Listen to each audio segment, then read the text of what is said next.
Hold on. Almost.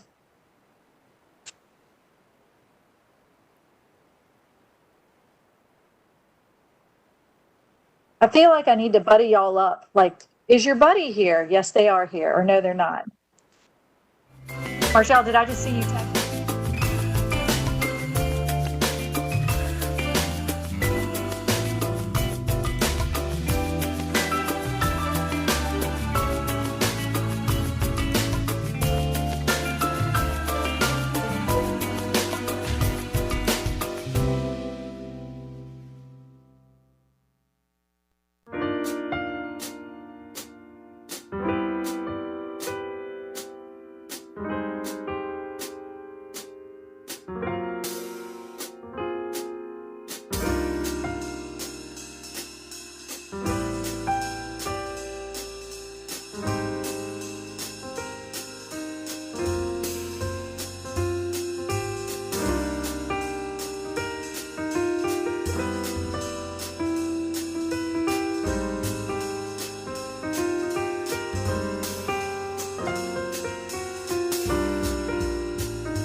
Welcome everyone to first June meeting of the Raleigh City Council.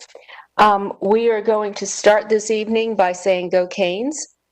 And now that I've got my colors all going, we'll see what happens in tonight's game. But I am starting with the public comment period. Just a reminder, there's 2 minutes to speak this evening. State your name and record for the address. Please remember that we have rules of decorum, and one of them is to be kind. So thank you. We'll start with Christina Jones. 8005 Finland Drive. I watched Mickey Fern's presentation during last City Council meeting, and I have a few questions. What actionable items did you hear from the presentation? As it is written, it seems like an idea that sounds strikingly similar to what we had in CACs. But setting that aside, I would like to point out that the ideas in this presentation did not come from the task force itself.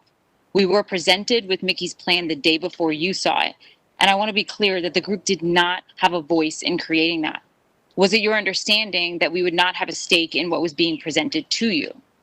This group was put together in April, had 3 meetings together, and we will continue to meet in hopes of completing a recommendation.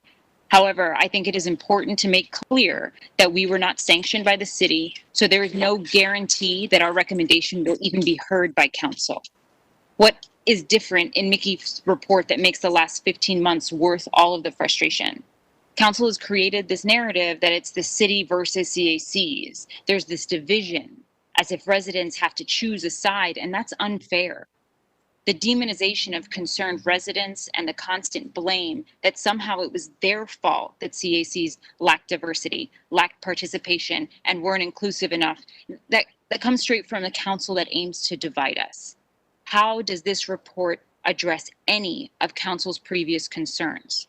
Look, my intention through all of this has been to ensure that residents' voices are at the center of the conversation.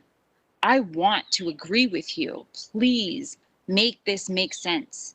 I have attempted to bring the conversation directly to you, but here we are, 11 city council meetings later with no response. Thank you.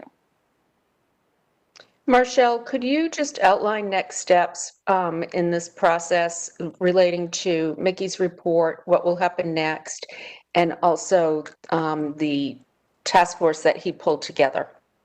So yes, Mayor, So on June the 15th, staff will bring back a recommendation for council that will be largely informed by the work that Mr. Fern has undertaken over the last 9-10 months throughout this process. That then will present council with some options of what a design or a framework for community engagement will look like. After July 1, we will post the position for the community engagement manager. That position will go live. We will hire someone who will then take that concept and put it into reality in the formation of the Office of Community Engagement. Staff it up and then continue to work with the community to make sure that engagement stays at the focus of our policy decisions. Okay, thank you very much. Next, we have Octavia Rainey. Octavia Rainey, 1516 East Lane Street. I'm calling out of concern about the city employees. It was ridiculous that the city employees had to pay for parking, and due to COVID, they was not at work at all a whole year. The ones who had to pay $60, they were told that if they did not pay, they would lose their parking space. The others who had to pay $160 a month was also told if they did not pay, they would lose their parking space. Our city employees are very valuable to us.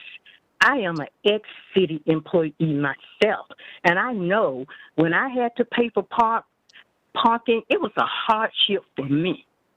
I don't understand why during COVID the city of Raleigh didn't step up to the game and say, I'm going to pay the city employees parking because they are not here. I am very concerned about that. I am very concerned. And you know, I just think it's a shame that we don't think enough of our employees to step up our game during COVID and pay for their parking. You know, we have got to look at that situation. I recommend that for starting July 1st, the city should compensate every last one of them who had to pay for parking a whole year. And July 1st, they all get free parking to compensate for their parking. It was ridiculous. And it's like mind-boggling to me why the city didn't negotiate for their employees not to pay parking. They were not at work, and it was out of their control, and the city just shut down. So they couldn't work. Thank you, They worked from Octavia. home. Your 2 minutes are up. Thank you. Next, we have Cole McMullen.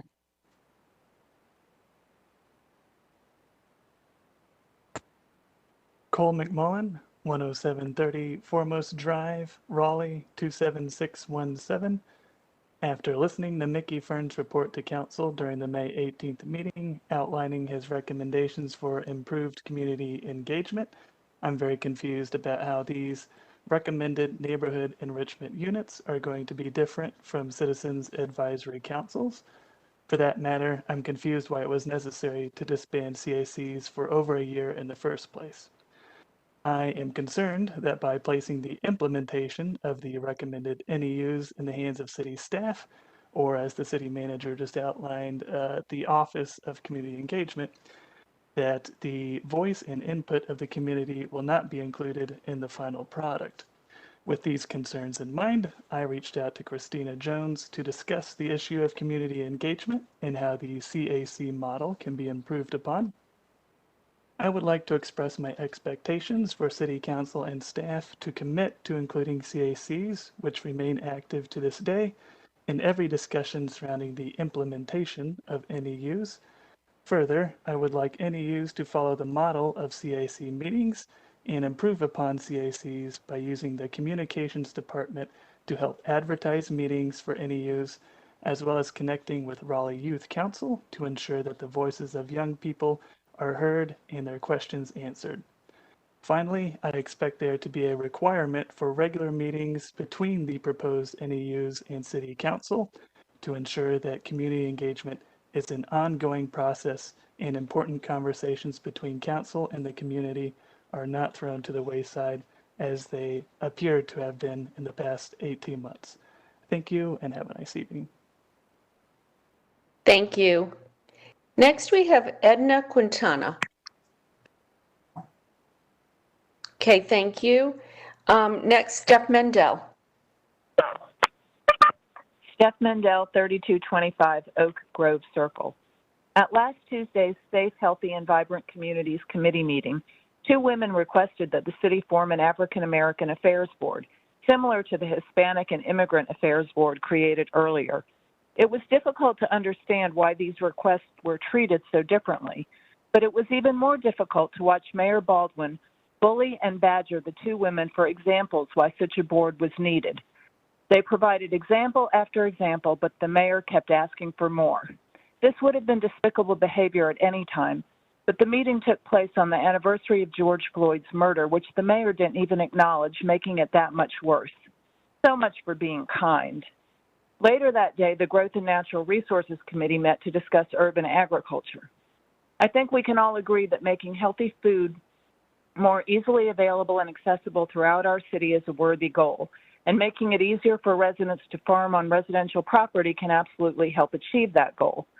But Committee Chair Nicole Stewart, self-professed environmentalist, whose actual record on numerous rezonings belies that claim, seems prepared to jeopardize our environment through unnecessarily loosening restrictions on urban agriculture. The committee seems ready to recommend exempting urban ag from stormwater regulations, impervious surface regulations, and perhaps even floodplain restrictions. It shouldn't be necessary to trade off environmental safeguards in support of urban ag. As always, the devil is in the details, and there are a lot of details here that need to be carefully examined, including special use permits. But based on their track record, I'm concerned that this council majority won't focus on that. Let me emphasize again, I do support the goal of making it easier for urban agriculture to thrive in our city, but let's not do that to the detriment of our environment. Thank you. Thank you, Steph. Next, we have Worth Mills.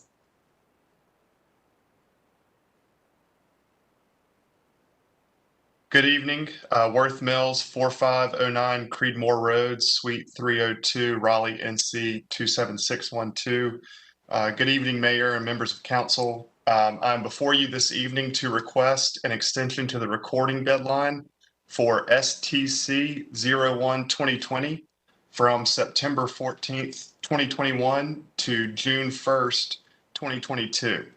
That requested date is the same date as the recommended recording deadline for STC 01-2021, which concerns the same development at Edgewater Commons and is before you tonight for public hearing.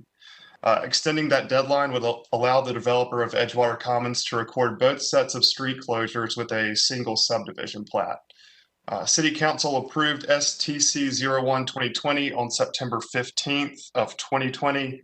That closure concerned portions of old US Highway 64 on either side of North Rogers Lane that were previously abandoned in 2009. But however, due to the plat that memorialized that street closure being recorded past the council's deadline, that was null and void. So we went back in 2020 to correct that error.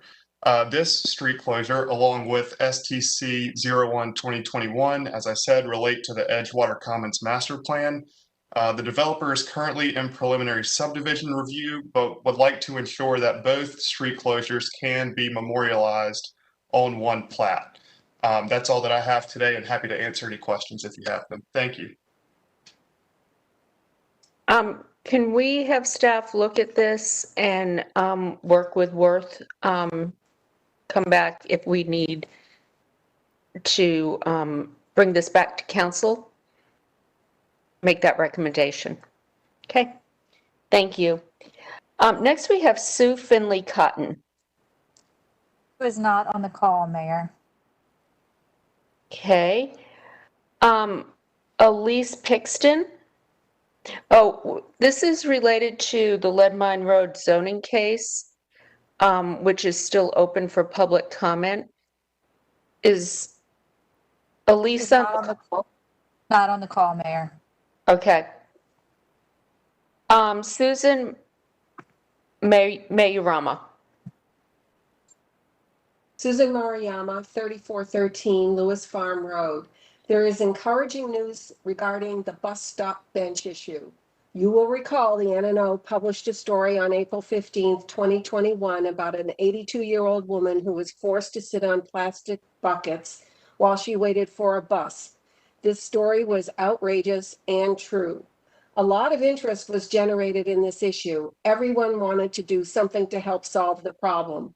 Livable Raleigh published reports that were pushed out on social media, which engaged many, many people here in Raleigh.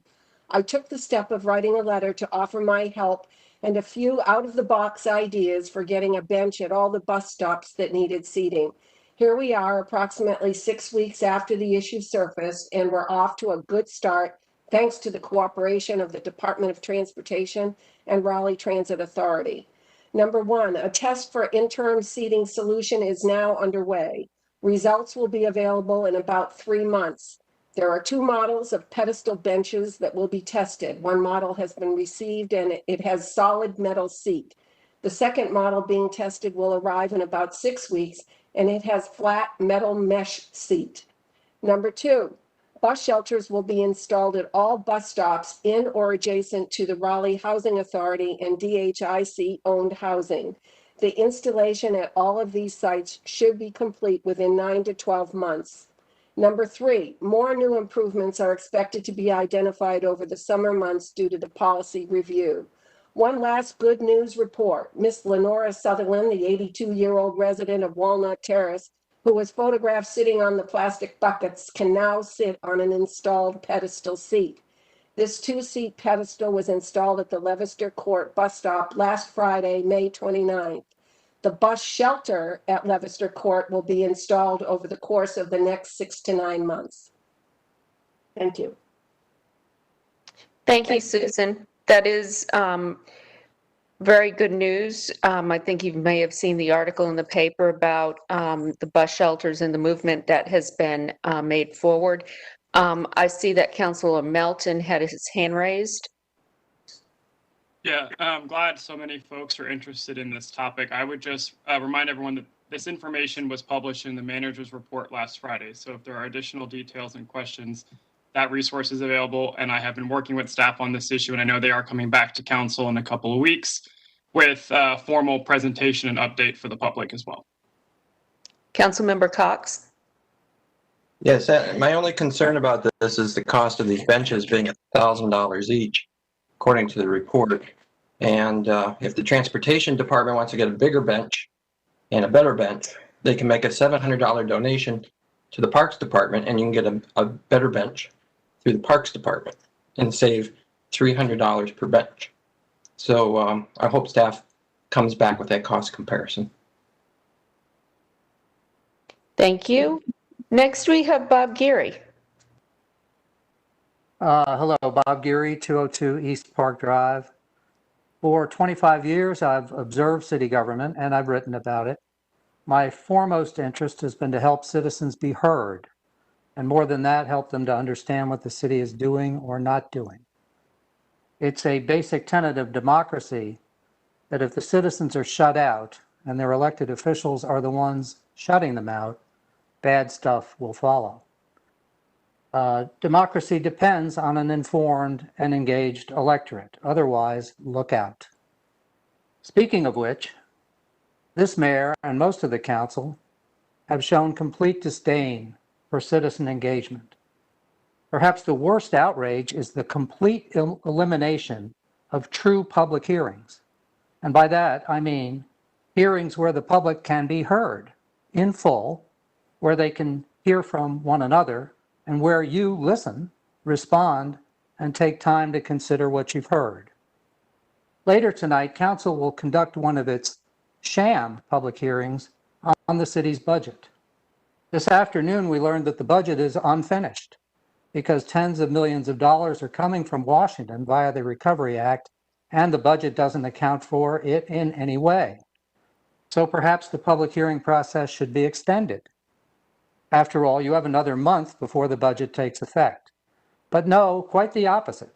You've limited every member of the public who signed up to speak on the budget to 1 minute And when they're done, you'll ignore everything that was said and so much that could not be said in 60 seconds. You've turned public hearings into a joke on the budget, on rezoning cases, on changes to the zoning code, and everything else. But we're not out here laughing. Thank you. Thank you. Next, we have Richard Johnson.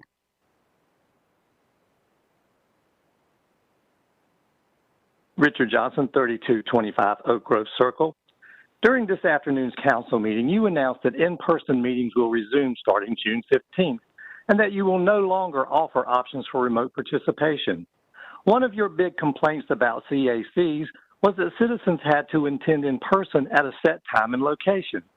In light of that complaint, clearly it is hypocritical for you to discontinue offering a remote participation option. Many of the CACs that have been meeting by Zoom intend to begin in-person meetings again at some point, but my understanding is they will continue to offer an option for remote participation.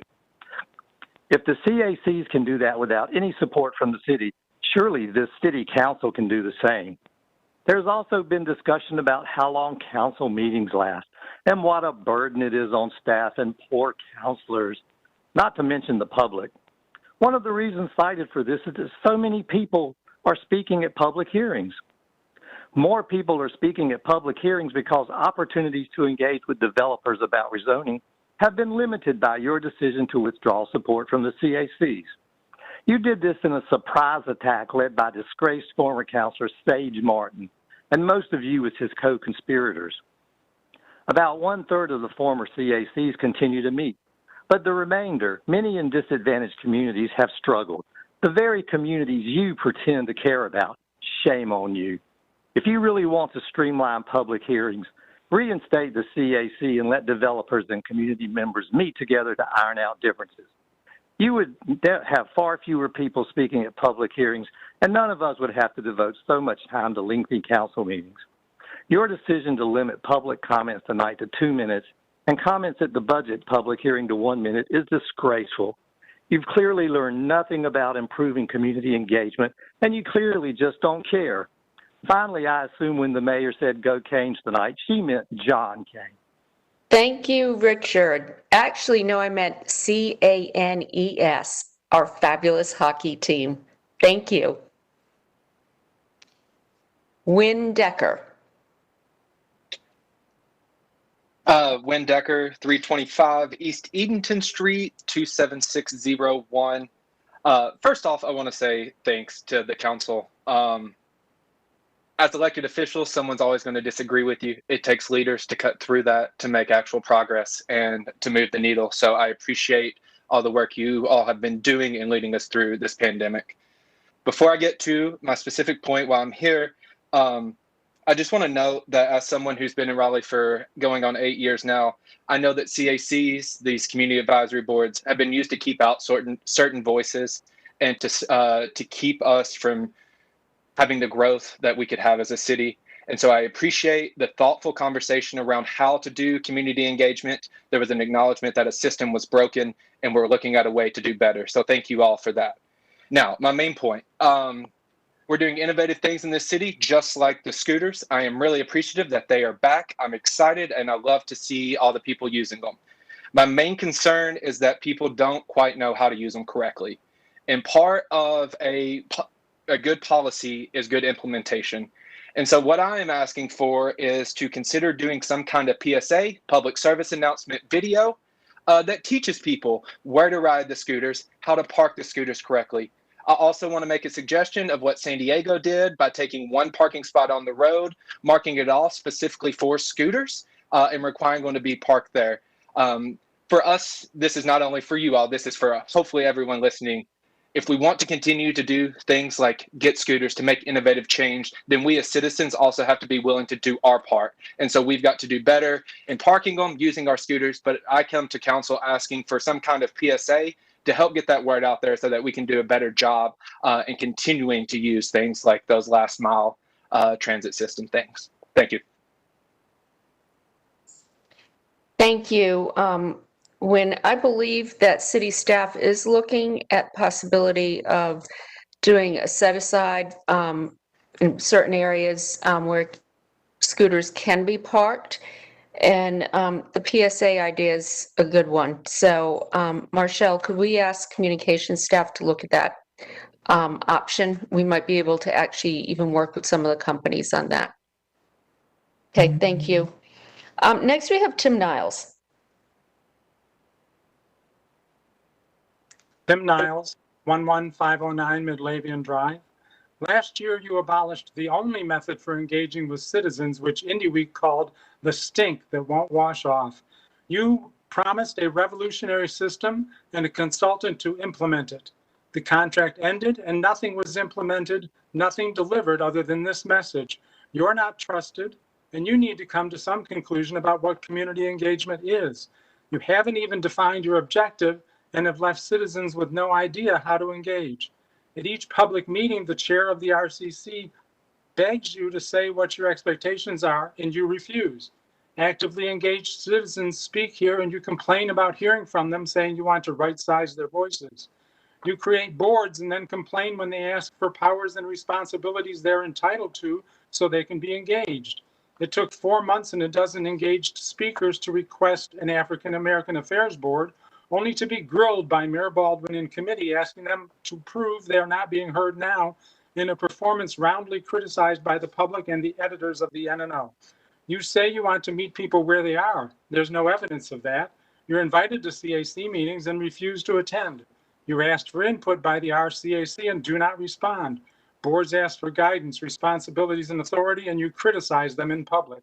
Your toxic attitude toward citizens who want to participate has even infected staff. An admin described letters received as robo-letters, mocking input from citizens who may have no other way to communicate.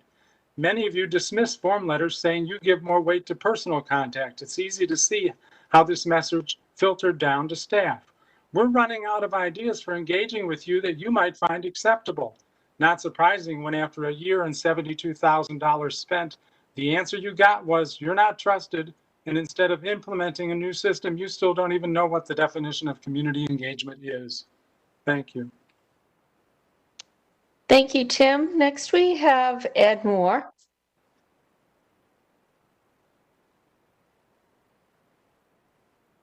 Thank you. I am Ed Moore, 3622 Bellevue Road. I'm a Raleigh native, an architect, and the owner of a vacant lot on Drury Lane. At your direction, the Text Change Committee and the Planning Commission reviewed the proposed flood regulation changes for several months and made a unanimous recommendation, which you totally ignored.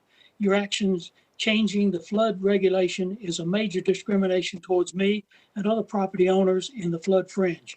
I purchased an existing 0.68 acre lot, and I have maintained it and paid taxes on it for over 18 years.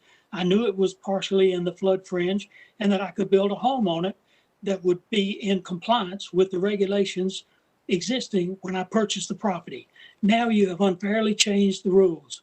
You say that lots less than half acre are exempt. You say that developed lots are exempt, but not my lot. You can not indiscriminately select lot size and then change the rules on existing lots. Your regulation revision should apply to future lots where a buyer knows the rules, not retroactive and severely detrimental to the value of existing property. The current tax value on my property is $324,000. I paid about $40,000 in property taxes over the years. That's over $364,000 value in this property that you have taken from me while you offer no economic reparations. Then you had the audacity to say that you have an underfunded buyout program that has never purchased an undeveloped lot. Then you suggested I could apply for a very costly and time-consuming variance that may or may not be approved. You cannot take my land. What part of no don't you understand? I request that the City Council modify this arbitrary and very unfair text change to exempt existing lots. Thank you, Mr. Moore. Next, we have Michael Lindsay.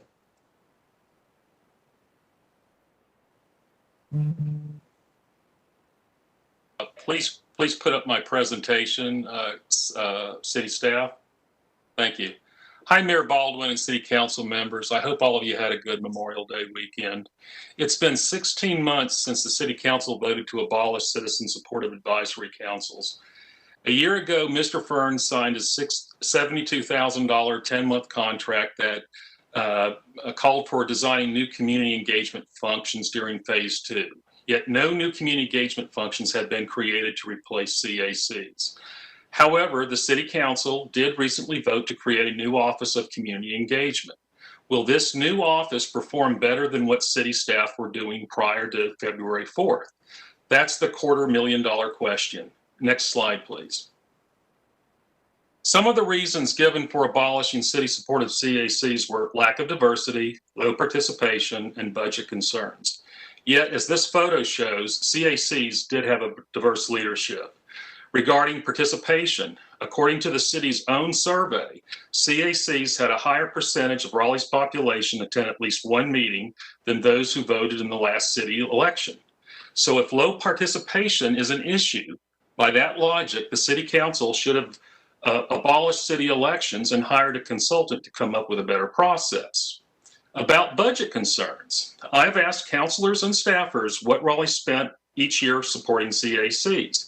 Nobody has been able to tell me the yearly budget. If you don't know what something costs, how can you form an opinion that it's a budget problem? So where are we today? Many CACs are doing quite well, but CACs with high minority populations are struggling to survive or have collapsed without city support. The new Community Engagement Office will cost around $190,000 a year. How does that compare to what the city spent supporting CACs? We don't know. What we do know is that the city committed over $250,000 without any replacement for CACs. Thanks for listening and have a great evening.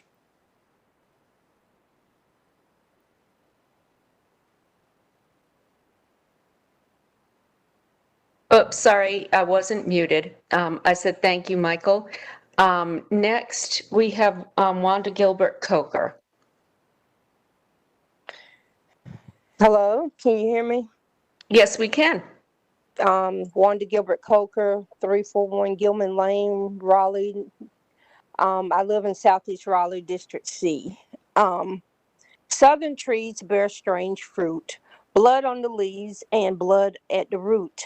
Black bodies swinging in the southern breeze, strange fruit hanging from poplar trees. Pastoral scene of a gallant South, the bulging eyes and twisted mouth, scent of magnolia, sweet and fresh, then the sudden smell of burning flesh. Here's the fruit for the crows to pluck, for the rain to gather and for the wind to suck, for the sun to rot, for the trees to drop. Here's a strange and bitter crop. On the anniversary of Tulsa, Oklahoma, the massacre, race massacre, I decided to read that poem, even though it was 100 years ago that happened in Tulsa. A lot of people think that's a myth or a fairy tale, but it actually happened. The sad thing is that the massacre has continued, even though our buildings are not being burned down and we're not being burned out of our communities. We're being gentrified. We're being displaced. We've been policed out of our communities. White violence still exists here in the city of Raleigh, throughout the state of North Carolina. One of those ways white violence is showing up is that we're only given 1 minute to speak. That's a suppression of our voices as Black people. We have endured so much throughout the history of America, and to have a Black city manager, a Black city councilor for Southeast Raleigh, and all these other Black people of power, and not speaking up against the white violence that is happening to us. It is disheartening. It's sad to see that being Black and not having any power to stop the white violence in our community. The gentleman who spoke Thank earlier. you, Wanda. Thank you. Your time is up. Wanda, thank you. Next, we have Hua Huang.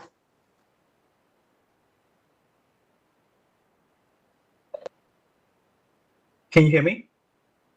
Yes, we can. Great. Hua Huang, 7401 Ebenezer Church Road, Raleigh. Today, I'm here to address how the City Council needs to do better when addressing the needs of Black communities in Raleigh.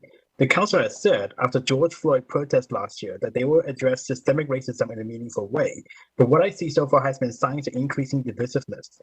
Take the bus shelter, for example. I attended the Raleigh Housing Authority's meeting last Thursday, and there was a discussion about whether or not to put bus shelters at Walnut Terrace. The RHA's conclusion was that there was no need to do so because there's not enough ridership. They agreed instead to replace a bucket for a shelterless pedestrian stool.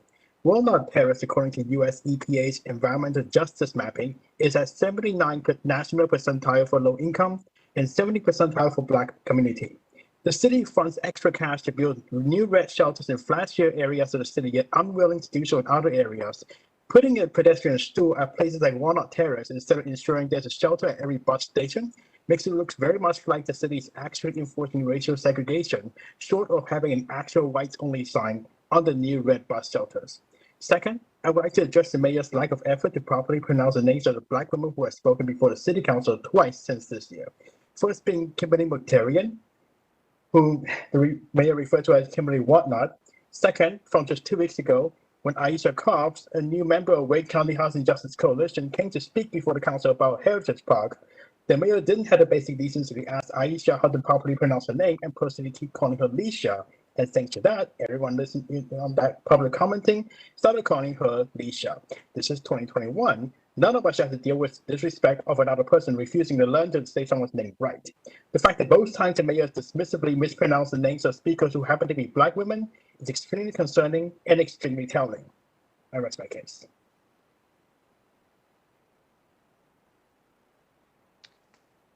I've actually referred to Kimberly as Dr. Kimberly Mukhtarian. So just to make sure that we all have that respect in there. Thank you. Next, we have Jane Harrison. Good evening. My name is Jane Harrison. I live at 4008 Lake Point Circle. I'm here tonight to express concerns about the tax increment grant, that is TIG policy that you adopted last month. In the new TIG policy, payments to private developers are supposed to fund public infrastructure improvements. And what I'm afraid of is that our public tax dollars end up in the pockets of development corporations for investments that improve their bottom line, not ours. As a taxpayer, I don't want private companies determining how my tax dollars are spent. This is a responsibility that we entrust as residents to this council and city staff through our annual budgeting process. Why would a development corporation get a seat at a private table to negotiate part of the city's budget? I urge you to be cautious and thoughtful about the use of this powerful TIG policy. Many Raleigh folks are concerned about the precedent enacting this policy will set and wondering, perhaps all of us could get a tax break, not just a few powerful corporations, or perhaps a break to the small businesses that are still struggling to regain their footing from the COVID-19 pandemic. 1 out of 5 U.S. small businesses were closed this winter. And for those that have reopened, many are not operating at their full capacity. For example, Centro, the Mexican restaurant on Wilmington Street, downtown, they had a staff of 40 before the pandemic. Now they have 10 employees. As owner Angela Salamanca put it in the News and Observer on Sunday, we are not out of the woods. My ultimate question is why give away public tax dollars when we have real needs? Bus shelters, affordable housing, small business support. These are the regular, everyday needs of Raleigh residents. We don't need a private company to help us figure out these priorities. Thank you. Thank you. That's public comment for this evening. Next, I'm going to go to matters scheduled for public hearing. Excuse me, Edna did get back on the call, so if you'd like to circle back to her. Oh, sure. She is on the call now. Okay, Edna? Yes, I live at 712. Thank you for taking me because I felt kind of not included when everybody else can express themselves. I live at 712 Carolina Pines Avenue, Raleigh 27603. And next door is a house that's really making so much noise. Friday, I had to get out of the house. It went from 2 in the afternoon till 12 at midnight. I have written to the city council letters about this house. I don't mind the people. They're young people, 20 years, but they call me names. They call me cuss words. I'm very upset about it. Captain Timothy Tomczyk knows about it, and he already talked to them. It's got to get fixed, please. I cannot live like that. I'm 74, and I'm quiet. I read the Bible.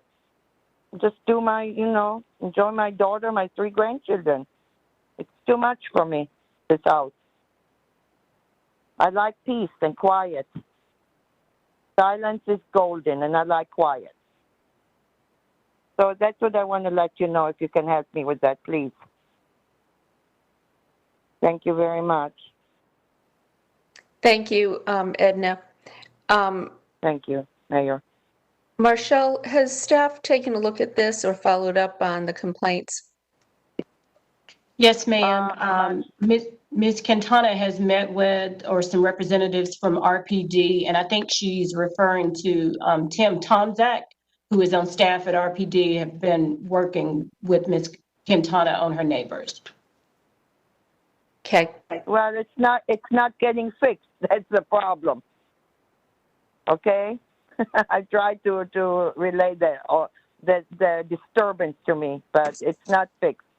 There are a couple of days that it's better, and then there's 3 days that it's terrible.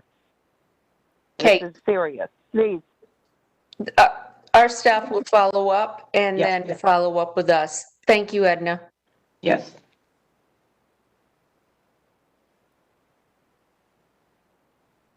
Beth, did we have anybody else come who didn't show? Sign on to speak? She was the only one. The other person has not come on. Okay. All right. Well, we're going to move to the next first issue schedule for public hearing, and that's our statutory public hearing for the proposed 2021-22 operating and capital budgets. I am going to, everybody will have 1 minute to speak. I'm starting with Bob Geary. Okay. I signed up as being in favor of the budget because, well, I favor having a budget. It's nonsensical, however, to force the public to be for or against a $1 billion spending plan. So I have 1 minute. Great.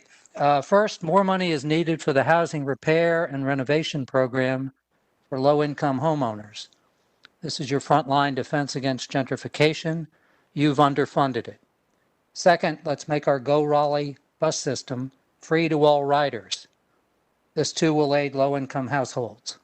If you won't do that, make the buses free in our historically African-American communities where bus ridership is relatively robust. Finally, repeal the policy that allows future tax revenues to be handed to developers. That's a budget rat hole if we let it get started. Thank you. Thank you. For the record, we are continuing free bus service, which we started during the pandemic, with this upcoming budget. Matthew Cooper. Mayor Matthew is not on the call today. Mayor McFarland, I got a note from Matthew Cooper. He is representing the Raleigh Police Protective Association that he was not able to be here. He presented a prepared statement in support of the budget and various items in the budget. Asked that it be read, but I told him it would be forwarded to the council and staff for consideration during the budget. Okay, thank you. Next we have Steph Mendel. Steph Mendel, 3225 Oak Grove Circle. I'm opposed to the proposed budget, and you've made a farce of this hearing by restricting each speaker to 1 minute. You're out of touch with the reality of most Raleigh residents, giving tax rebates to developers while raising taxes for everyone else. People in Raleigh are struggling as we begin to recover from the pandemic, and this is not the time to add to financial burdens by increasing our taxes. You have not proven to be good financial stewards, wasting money on designer bus shelters while most bus stops don't even have benches, paying a consultant to improve citizen engagement, and tonight is a good example of how little you really care about engaging with citizens. This is not the time to further burden Raleigh residents with a tax increase, and you are not the council that should be entrusted with more of our tax dollars to reward your supporters and to squander our resources on ill-conceived projects that don't deliver. Thank you. Next, we have Braxton Brewington.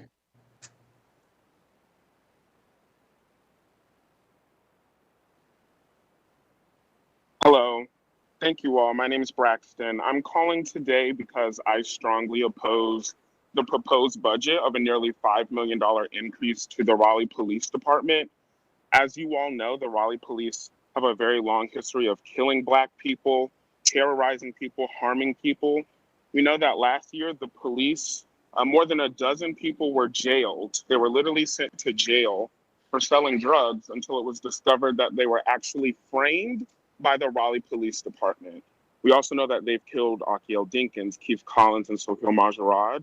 So I believe we do not need to reform the ways that the police kill us. We don't need to make the police sign forms before they murder us. We need to end their murder, their state-sanctioned violence. So I'm calling today to support Refund Raleigh's demands to decrease the police budget by 30% and reallocating those funds to care and not cops. I want to say that it is expletive embarrassing that we are proposing to give an increase to the police budget after the year that we just had where cities across the country. Thank you, Braxton. Thank you. Your minute is up. There's probably other speakers who want to speak on the police aspect of the budget. I'm going to ask the city manager. There was a $5 million increase. Could you explain to everybody what that funding is for? Sure. Much of the $5 million is reflected as an increase in the FY22 budget is part of a mandated requirement for elders, our retirement system, and additionally for 401k. That is a level of benefit that is guaranteed for all law enforcement officers. So we really don't have an argument in that. We have no other choice but to put that funding in place as a local government. Additionally, we also had funding in place to divert some additional attention to necessarily non-sworn personnel, crisis counselors, trauma counselors, victim advocates, resources for the family violence unit, youth mentors, our eye care team. All of these are attempts to make sure that we're more intentionally engaging with the public and in a non-sworn capacity. Also, in addition to that, we are standing up a Greenway unit as part of that budgetary increase because of some of the safety issues that we experienced in 2020 throughout our Greenway system. So that unit is a large dollar amount that we had to accommodate in this upcoming budget to make sure that we provide a safe Greenway system for our residents and friends in the community. So much of the $5 million increase, and we have combed through the budget with a fine-tooth comb, are dollar amounts that we have no control over. They are mandated requirements from the state. Okay, thank you. Next, we have Al Young. We provide a safe Greenway system for our residents and friends. Hello? Sorry that we can't hear you. Hello? Is this Al? Yes. Okay, Al, YUN? Yes. Okay. Okay, can I start? Yes, please. Okay. My name is Allie Yoon, and I'm calling in to voice my opposition to the proposed budget, particularly the increased funding to the police department, which is obscene, it's violent, and it's shameful. It's disgusting. I'm voicing my support for the demands for the of the Refund Raleigh Freedom Committee to defund RPD by 30%, which in my opinion is a very generous starting point to reinvest in our communities and to use these millions to care for each other and to build a better Raleigh for everyone and not the certain people and property that you have chosen to prioritize over human dignity, life, and freedom. In memory of those who we've lost and what we've lost, I'm asking that you stop this and to do better. Thank you. Thank you. Hua Huang?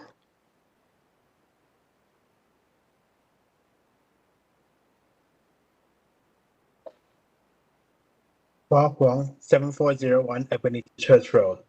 I speak as Wake County Housing Justice Coalition member who's in solidarity with Refund Raleigh. You say you have no choice? So you have no choice but to let more police murder Black and brown bodies?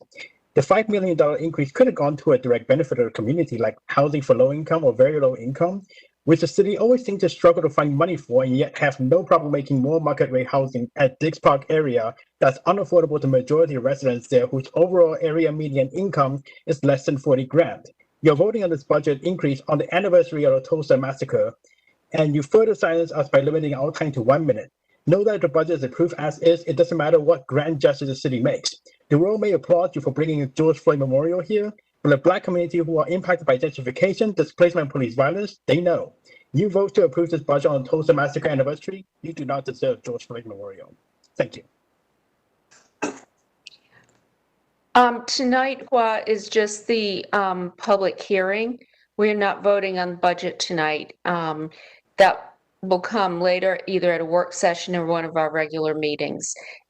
We're here tonight to listen to what you all have to say. Richard Johnson.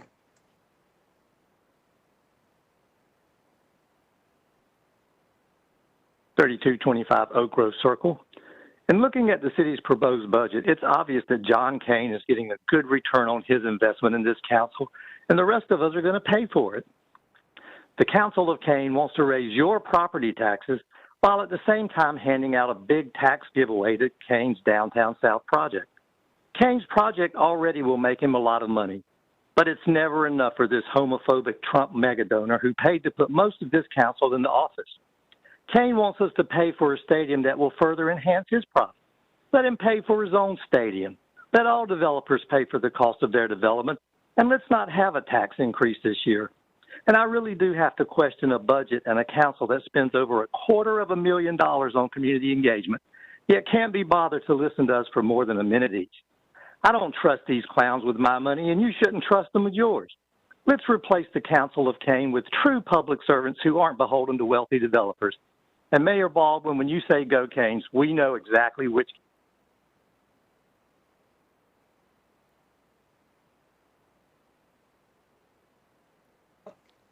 Ajamu Dillahunt. Yes, my name is Ajamu Dillahunt, resident of Raleigh. And first and foremost, let me express how disappointed I am with the anti-democratic nature of this budget process. Because of the anti-democratic nature of this process, many of us have gathered outside of the city council building to demand that we have some sort of participation in this process. And I'm also calling today because I strongly oppose the proposed budget of a nearly $5 million increase to the Raleigh Police Department, which has a long and recent history of harming, terrorizing, and killing people in Raleigh, particularly Black residents. And despite what you may have laid out what the money is being used for, the city has refused to reckon with the racist origins of the Raleigh Police Department and its connection to the institution of slavery. So until we really want to move forward, the council has to refuse to be ahistorical and apolitical in their action, and the people must be a part of that process. The police have killed dozens of people in Raleigh, and we say no more. So I support Refund Raleigh budget demand to decrease the police budget by 30% and reallocate those funds. Thank you. Your time is up. Next, we have Cole McMullen.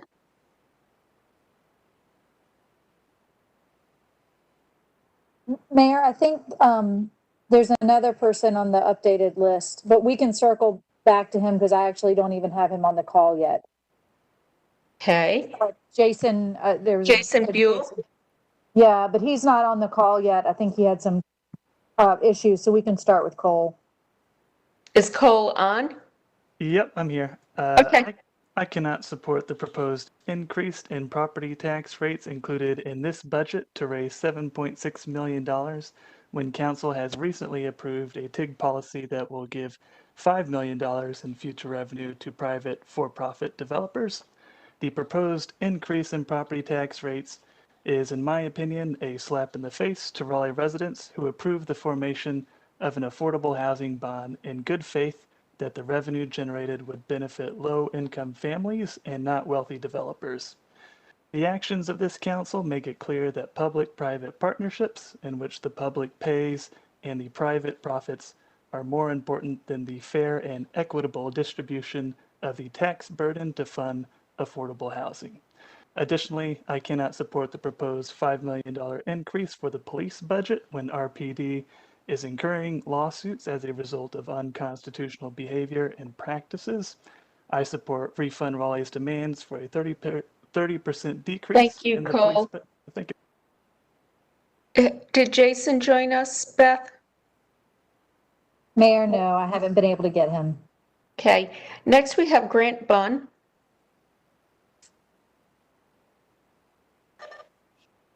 Hi, can you hear me? Yes, we can. All right.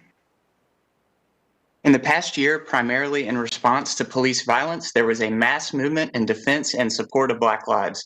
This city council responded to this movement by adopting 8 Can't Wait's empty surface level reforms and utilizing the flawed 21 CP solutions to conduct a review of departmental policies. Now, a year later, your current budget proposal includes an increase of $5 million for the police department, which is absolutely absurd. We do not need to reform the way police harm us. We need to end the harm. That starts with reducing the size of the police budget. If this council wants to keep us safe, you can invest in actual community needs by giving city workers a living wage, truly solving our housing crisis, making all transportation permanently free, and increasing the economic social safety nets for all residents. I support Refunds Raleigh's demands to decrease the police budget by 30% and reallocate those funds to care, not cops. Thank you. Next, we have Amelia Covington.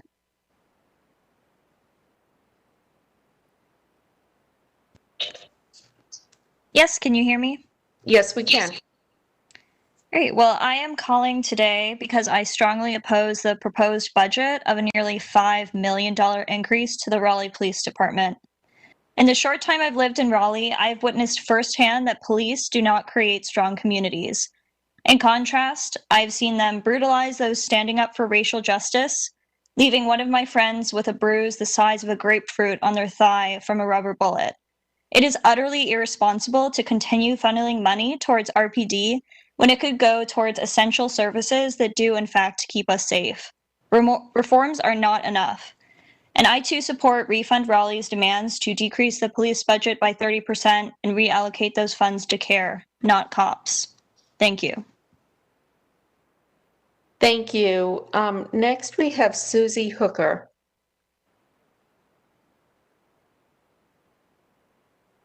Mayor, I don't see Susie on the call. Okay. Eleanor Ross.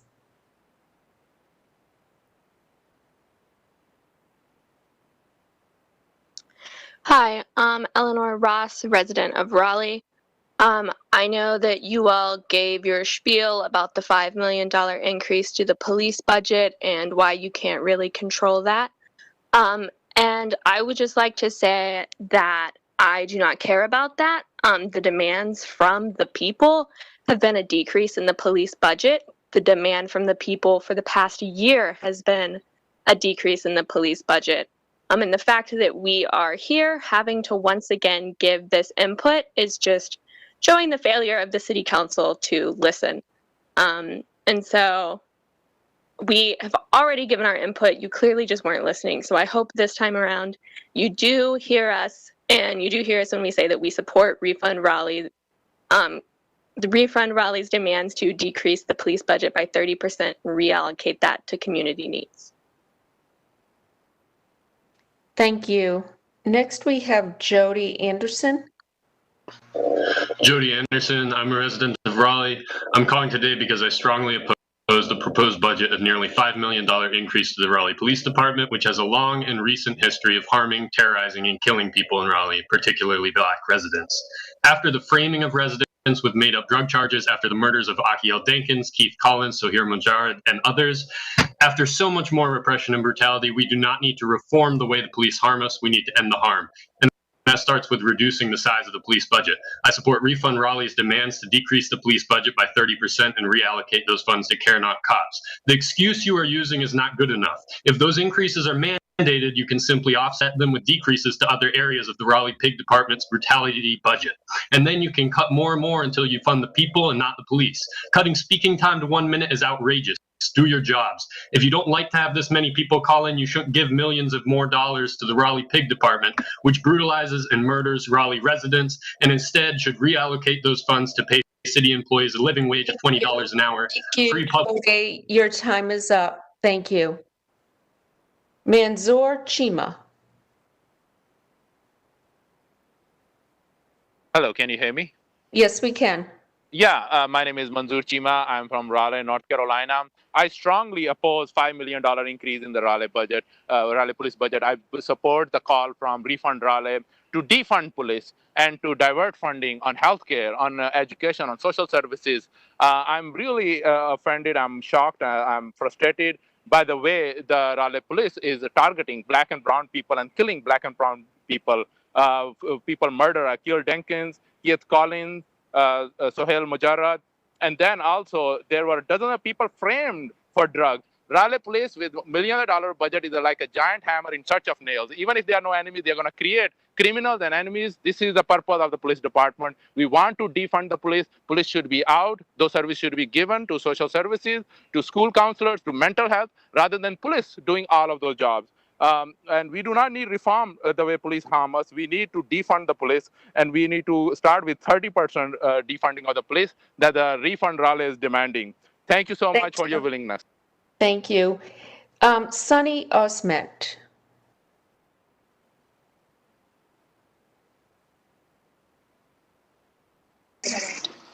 Hello? Hi, Sunny. Hi there. Can you hear me? Yes, we can. I'm speaking today to strongly oppose the proposed $5 million increase to the Raleigh Police Department.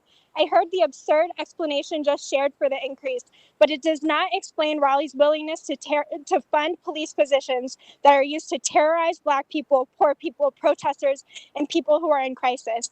In a city where millions of dollars could address a housing crisis that is pushing Black and poor people out of their homes of decades, in a city where the gap between rich and poor is keeping people unhoused, underfed, and without health care, you are still showing an allegiance to police terror and killing Raleigh citizens and residents.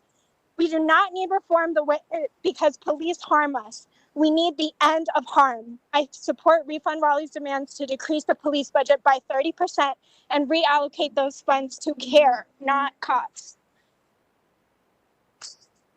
Thank you. Next we have Evan Harrison.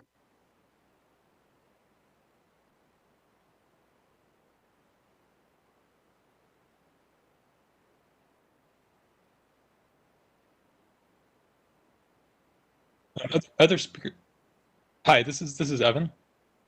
Hi, Evan. We can hear you. Great. I wanted to briefly speak against the city's plan to raise the Raleigh Police Department budget. Other speakers have alluded to this, but there's ongoing litigation against the city that alleges that a veteran RPD detective framed at least 12 people, all of them Black, as drug dealers using a paid confidential informant.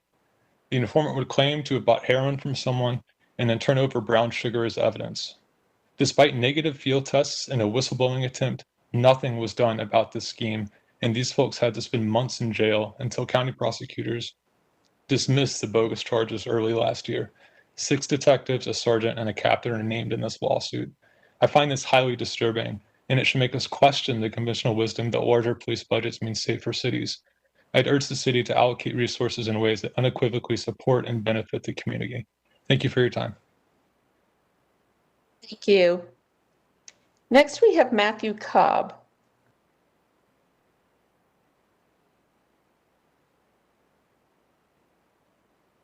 Hello, Mayor. Can you hear me? Yes, we can. All right. My name is Matthew Cobb, 1280 Wildgrass Drive. Thank you all for allowing me the opportunity to speak this evening.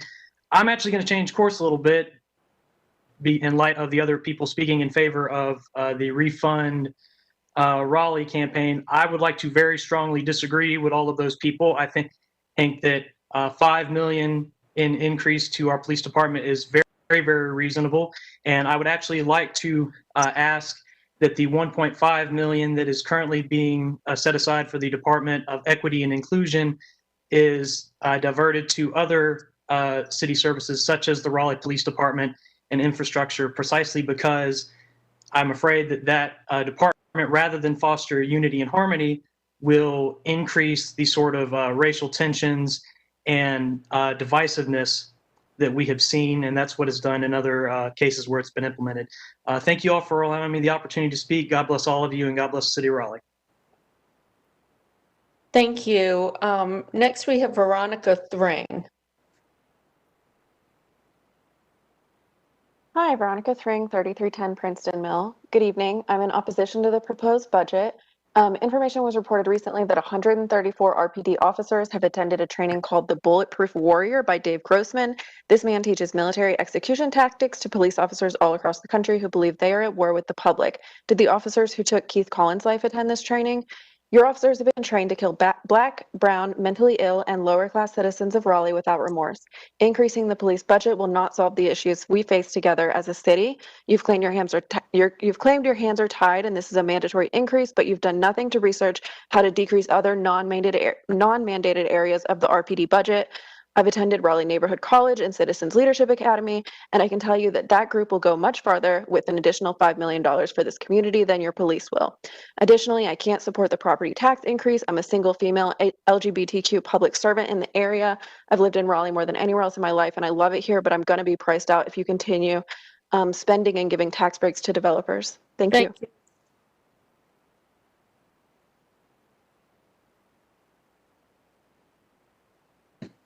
Okay, next we have Catherine Bird.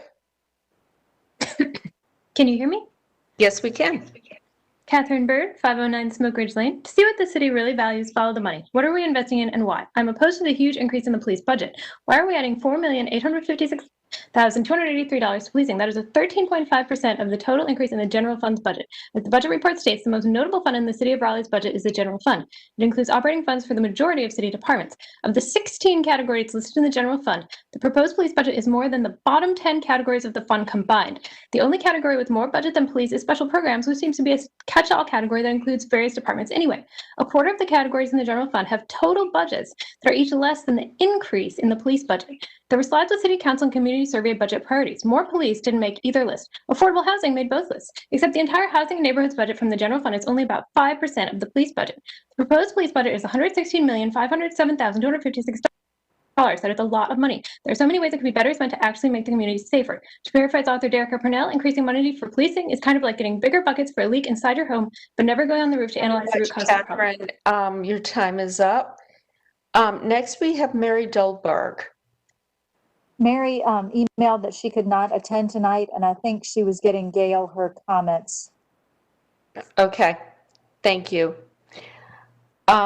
Ray Hall.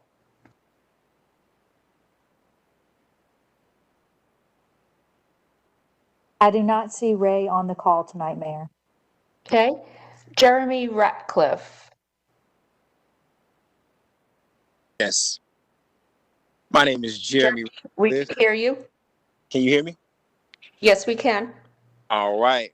My name is Jeremy Ratcliffe, and I've lived in Raleigh my entire life, and I'm calling to strongly oppose the $5 million increased budget to the Raleigh Police Department. On the behalf of Refund Raleigh, I support everything that they're doing. This is money that needs to be going to healthcare. This is money that needs to be going, as I sit in a park with homeless people now, rapid rehousing, permanent housing, just all sorts of things.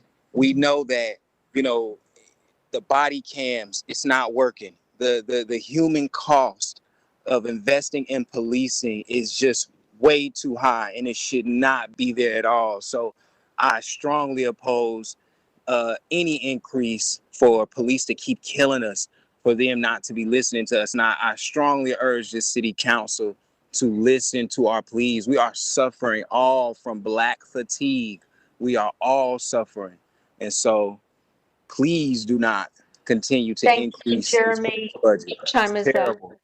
Thank you. Next, we have Mark Celestini. Can you hear me? Yes, we can, Mark. Hi, I'm from Raleigh, District C. I'm calling today because I strongly oppose the proposed budget of a nearly $5 million increase to the Raleigh Police Department, which has a long and recent history of harming, terrorizing, and killing people in Raleigh, particularly Black residents. In recent years, RPD has murdered Akel Denkins, Keith Collins, Sohail Majarad, and others. That is not public safety, that is violence and state-sanctioned murder. What are y'all thinking? You say you have no other choice because of retirement obligations, but that is a lie you hide behind to keep the police unions in your pockets. You're starting a new Greenway unit, you're expanding the force. You could cut the budget in other ways if you really cared about responding to your citizens' concerns. It's obvious from the budget that you just don't care about Black and brown lives. This department scares me so much that I will never call the RPD, no matter how desperate the situation might be, because I don't want to invite death into our community. These officers do not serve our community. Instead, they serve the interests of the wealthy developer class. Yes, I'm talking about our own developer-in-chief, Mayor Baldwin. We do not need to reform the way police harm us. We need to end the harm. I support Refund Raleigh's demand. Thank you very much, Mark. Your time is up. Next, we have Eliza Cohn.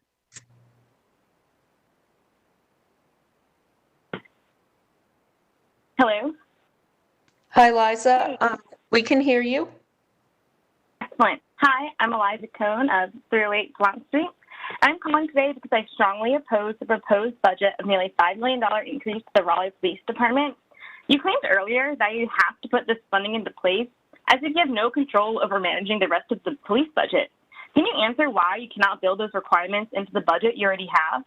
You're ignoring our repeated requests from Refund Raleigh to invest on other line items in the police budget to support a living wage for workers and solving the housing crisis. You're ignoring all of our cries for help. The community is hurting, and you're sitting there as if nothing can be done at all, defending our corrupt police force. For a $300 difference in bus benches is just hurtful to watch. Please help us.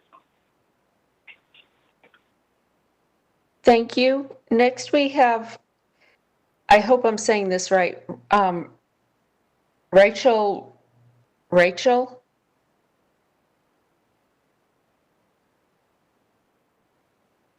Mayor, I do not see Rachel on the call. Okay. Derek Davis. Hello. Can you hear me? Yes, we can.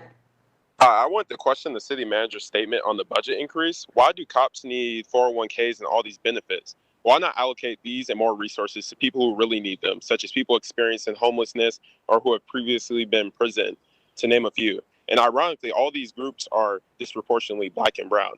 These same cops who are the same people who have brutalized protesters with tear gas, not to mention the multitude of militarized go-karts that they use to further terrorize protesters and arrest them. If you don't care about Black and brown lives, just say it. Stop lying about how much you care for diversity and inclusion when you actually don't do anything to help us.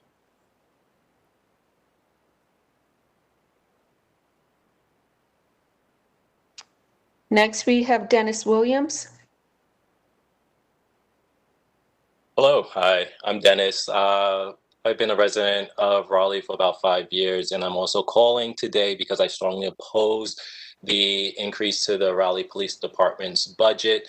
As a person of color, I am daily concerned about my well-being when in the area of police. I've been a victim of police intimidation at my own home here in Raleigh, and I don't think that the way forward to reconcile racism inside our state is to provide more resources to an institution that is perpetuating violence against people of color. I think it's imperative that we address this issue and defund the police, if not abolish it, and support areas that need that support. Thank you, Dennis. Your time is up. Next, we have Benjamin Schwartz. Mayor, I don't see Ben on the call. Okay, Sarah Haddad.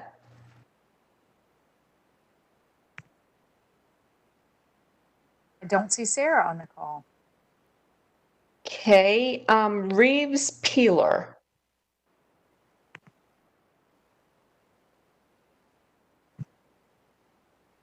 Hey, everyone, can you hear me? Yes, we can. Hi, I'm Reeves, born, raised, and longtime Raleigh resident. Calling in today because I strongly oppose the proposed budget of a nearly $5 million increase to RPD's budget. Just got a long, terrible history, terrorizing Black and brown people all over the city. Same would go for Wake County Sheriff's, obviously. Last year, obviously, more than a dozen people were jailed for selling drugs they were framed for by RPD. There's been multiple state-sanctioned murders by RPD in the last couple of years, which other people have already covered. I also just quickly wanted to present some ideas mentioned earlier that, because of 401ks and non-sworn resources in the department, partly because of state, North Carolina state required 401k things that for some reason we would still have to increase by $5 million. And I wanted to say, there's a couple of ways we could change that. We could buy less ammunition for weapons for RPD. We could buy less gasoline for their cars. We could buy less cars. We could also hire less officers. Reeves, your time is up. Thank you. If you have some specific ideas you want to share, please feel free to send the clerk an email and she will forward that to us. Delaney Vandergrift. Hello. Hi, Delaney. Hi, I'm calling to strongly oppose the budget increase for the Raleigh Police Department. Councilman Branch, you're the elder statesman who represents Southeast Raleigh, Black Raleigh, that under your watch has been pillaged by private developers and your constituents are currently living in a police state. We need you to do better. Your disconnect with Black youth that have the courage to challenge you is showing by your weak statements regarding the police. Councilman Melton, you live in one of the few historically Black neighborhoods in Raleigh. You are a gentrifier. You are. The least and the very least you can do is protect your neighbors with your actions and your words publicly. We can no longer accept your private whispered convictions. Do you care about Black people? Do you care about your neighbors?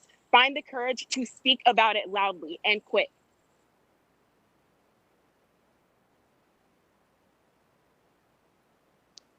Okay, next we have Wanda Gilbert Coker. I stand in solidarity with the young Black sister who just spoke. And also the Wake County Housing Justice Coalition stands in solidarity with Refund Raleigh. And I oppose a $5 million increase in a budget to further support state-sanctioned white violence. We demand a Raleigh where we prioritize our collective resources to make sure our people are safe, housed, healthy, and have what they need. We demand a complete shift of power from police and punishment to people and care. That starts with defunding and demilitarizing the police and investing in care, not cops. And I suggest everyone on this call send our comments to the George Floyd Memorial family, the group, and let them know what they're doing here in the city of Raleigh. It's appalling, it's shameful to talk about a memorial for a Black man when y'all are killing us or keeping oppressing us. And also remember that we vote, that we show up at the polls with power in our voice. Your time is up. Thank you. Next we have Barbara Smalley McMahon. To North Bloodworth Street.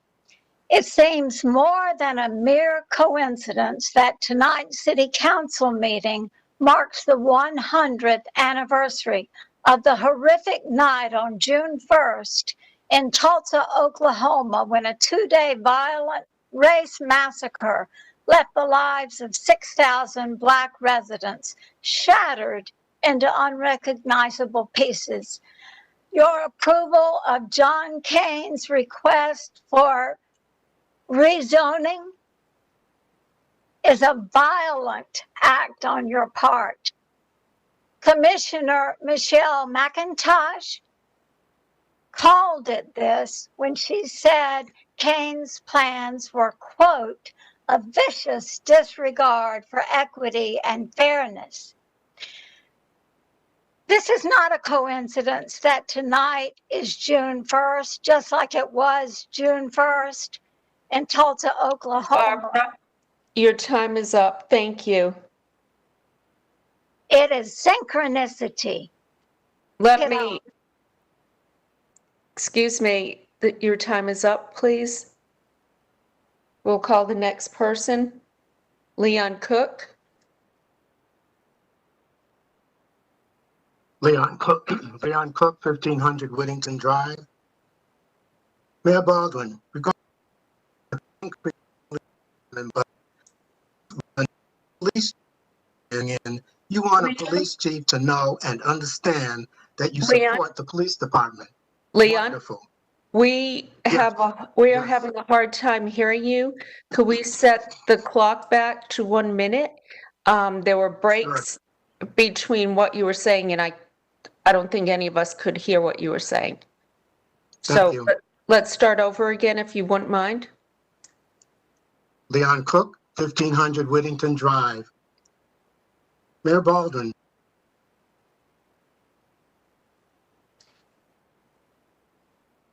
With a new police chief coming in, you want a police chief to know and understand that you support the police department. Therefore, there are so many ways to support the police without necessarily increasing their budget, without doing an analysis of where the money is being expended. What about some of that increase, for instance, provide better diversity training in the academy, community policing, and funding of new unit for sending out social workers as well as housing residents of Raleigh. Analysis of what the additional funding is to be used for is required. It provides for more accountability. This equates to the federal government increasing Pentagon budget without proper analysis and holding it accountable. Waste is waste at the local as well as federal level. Thank you. Your time is up. I think one of the things that our city manager mentioned at the beginning had to do with an increase in non-sworn officers. And we've all asked for a recommitment to community policing. But one way to do that is through our Acorns unit, where we're hiring social workers. We're hiring additional people who are social workers and dealing with people with domestic violence. Marshall, I know there was probably 3 or 4 other places. I don't want to spend the time going over it now, but we might want to post some of these on our website and so people understand where the funding is going. Sure. Okay. Next we have Brian Conlon. Yeah, so Brian Conlon, I'm a resident of Raleigh. I'm going to, I'm calling to support basically the opposition to increasing the police budget by $5 million. I have to ask a question as to why it's a good idea to have social workers and these non-sworn officers that you're speaking of, why it's necessary to silo these underneath the police department. Why can't they be siloed in a non-law enforcement agency? The concern I have is when all you have is a hammer, everything's a nail. And eventually that these programs will turn into just another extension of the violent over-policing of the working class parts of Raleigh, the black and brown parts of Raleigh. You would be better off, it would be a better social good to take that $5 million, take it out in cash and burn it in Nash Square than give it to the RPD. Thank you. Next we have Sean McKinney. Communicated earlier that he was unable to attend. Okay. Lily Wilson.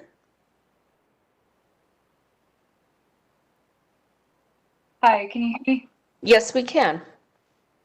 Hi, Lily Wilson, 1410 East Lenore Street. I'll be brief because everybody else said pretty much what I'm here to say, but I just wanted to register my opposition to the proposed police budget increase and support the demands of Refund Raleigh. As other callers have said, if there's a mandated increase, then that should be offset by a decrease somewhere else in the police budget. You're hearing from communities today that are telling you that police do not keep them safer. Housing and community services keep them safer, and we should be putting more resources towards those things. Thank you. Thank you. Okay, that was our last speaker for this evening on the budget. Gail? I just wanted to indicate that I have received a number of written comments that have been forwarded to you and will become a part of the file. And that also includes the one that Beth was talking about, Mary Dolberg's comments. They will be forwarded to you as they come in. Thank you. Okay, thank you very much. Next is Economic Development Grant for Gilead. I spoke with the city attorney about this earlier.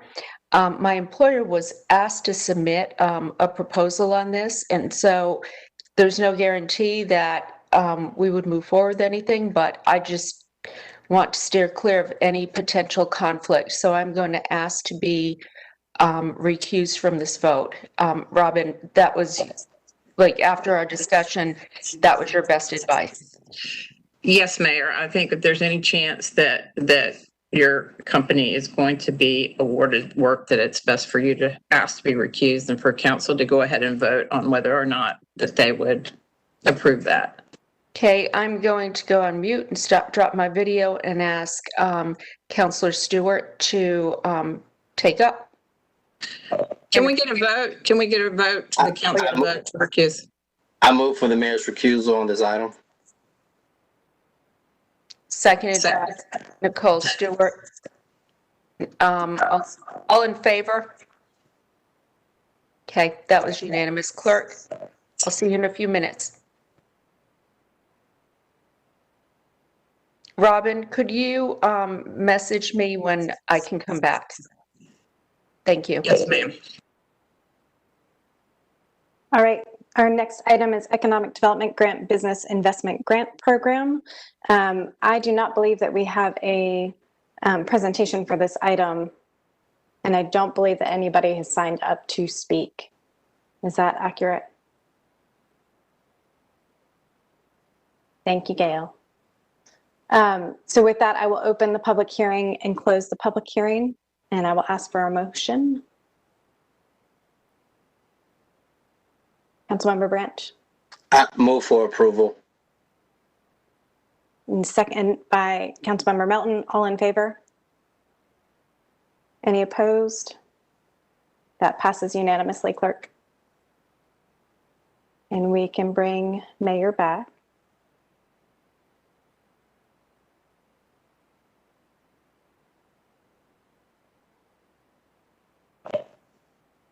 I have messaged her.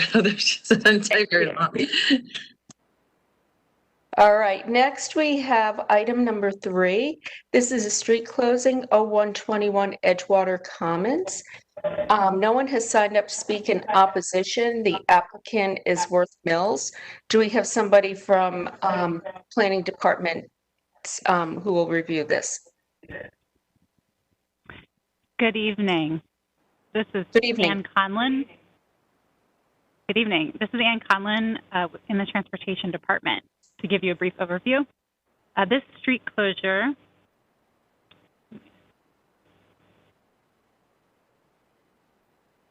Thank you. This street closure is for the Edgewater Commons rights-of-way. There's several. There we go. Sorry. Several rights-of-way located in East Raleigh on the northeast corner of Rogers Lane and New Bern Avenue. A couple key points to share. These streets overlap an adopted PD zoning district that council adopted in February. There's a subdivision currently under review overlapping the area. Staff has identified several easements to be retained, some utility easements for AT&T facilities, and stormwater easements and found the request to be consistent with the comprehensive plan. As a reminder, these are the conditions for street closures laid out in the comprehensive plan, and we found it to be consistent with each of those conditions. So I'm happy to answer any questions.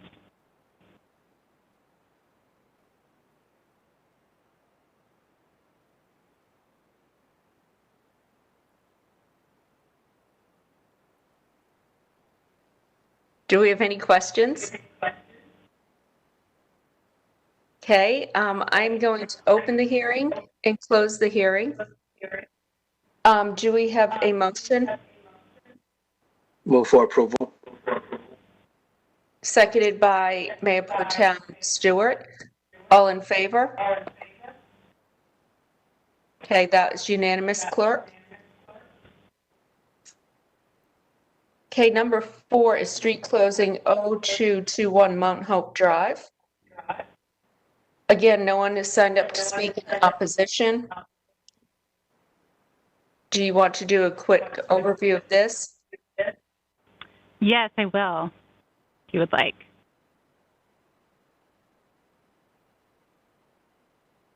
All right, Mount Hope Drive. This area, as you see in red, is between South Saunders Street and Dawson Street. There is no current road within the right-of-way. The part of the agreement the applicant has come to is they will file a recombination in concert with the street closure to avoid any landlocked parcels at this location.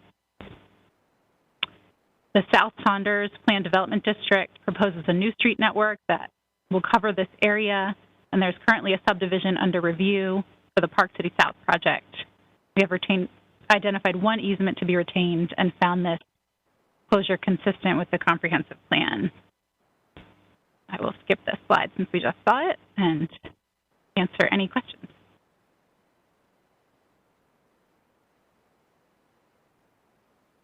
Does anyone have any questions on this? Okay, I'm going to open the hearing.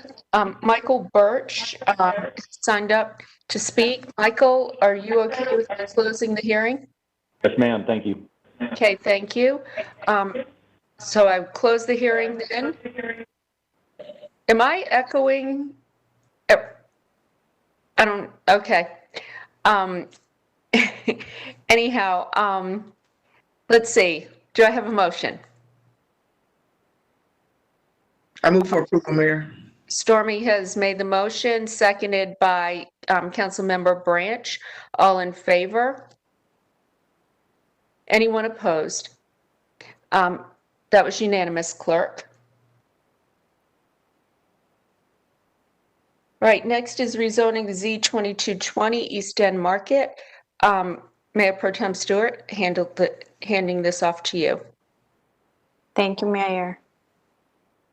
All right, we have Z2220 East End Market. I believe we have a presentation from Mr. Mabel.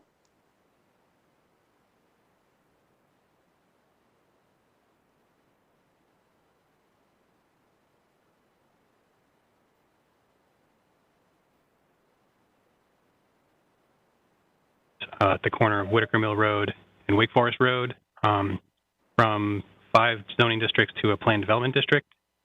Planning Commission recommends denial in a 6-2 vote. Planned development districts have a little bit more detail than most other zoning cases that you see on a regular basis, but and so this slide will be just covering the highlights. If you have any questions about any particular detail, I'd be happy to go into more detail. The zoning in the area, you can see to the right side of that map there. So this site is generally in a transition area between industrial and other commercial zoning along Atlantic and Capitol Boulevard to the east, and the mostly residential zoning stretching to 5 Points to the west. And you can see quite a bit of a mixed use or a mix of districts currently at this intersection today. And this is an aerial basically showing what I just said. And a closer zoom in of the site with some of its nearest neighbors highlighted. These are referenced in the staff report in a couple of places. So I'll be referring back to the townhouses and the commercial parcel on the corner there. Some photos. So that number 1 is Cotton Exchange Court, which is mentioned a couple of times in the report, staff report. And that number 2 is a Carfix garage on the corner, also mentioned a couple of times in the staff report. So every planned development district has to declare a base district. What that means is when the master plan is not putting forward some alternative to city code, then the standard for that district applies. So in this case, it is commercial mixed use, or CX. There is entitlement for a wide variety of uses on the site and a variety of different building heights, which I'll get into in the next couple of slides. So this is the master plan that's included as part of the zoning with the different uses that are allowed in the different parts of the site detailed. And the same thing for maximum building heights, so ranging from 5 to 11 stories in different parts of the site. The tract that is 11 stories actually is a little bit more detailed than that. So there are 2 development scenarios, so options that have different requirements. The first is if there will be a 9-story or shorter building here, and in that case there is a 20-foot setback zone and another tapered setback zone, and a step back zone of 7 stories. Roughly drawn out as best I could in PowerPoint in these colored areas here. And then if there is a 10 or 11-story building, the requirements will look like this, so a slightly different setback zone around the corner parcel, and three areas of step back for the building itself.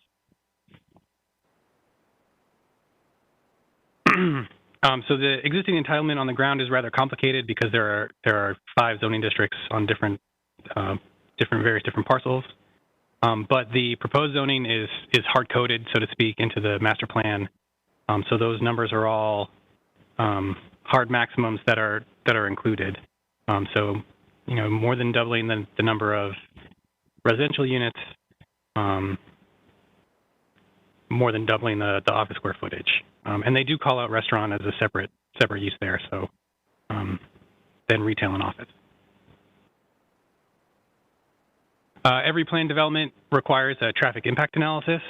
The results of this one indicated that there were going to be 4 intersection approaches. I apologize to my transportation friends for perpetuating that typo, but 4 approaches to intersections that will operate at a level of service F at peak time.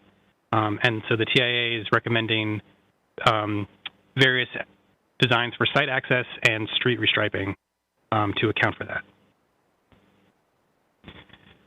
So in exchange for the increased detail in planned development districts, an applicant is allowed to exempt themselves or offer alternatives to certain sections of the UDO.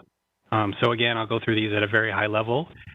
These are 4 related to the building itself. Setbacks, ground floor elevation, build-to standards, and building massing are all exempt, basically. And for the site, this is the list. No outdoor amenity area, no neighborhood transitions. For parking, they have suggested a different standard than we have now. So there is a parking minimum, but it's not the same. So it would be required under the UDO. They are exempting themselves from cross-access to the corner parcel on Whitaker Mill and Wake Forest, and they have proposed some custom street sections. In addition to the exemptions, there are a couple other requirements that are in the master plan, specifically no outdoor dining around the townhouses on Cotton Exchange Court, and no dumpsters within 25 feet of them. And then there are some specifications for other buffers and cross-access, which I think is best explained on this slide. So the green areas are where they are proposing some landscape yards.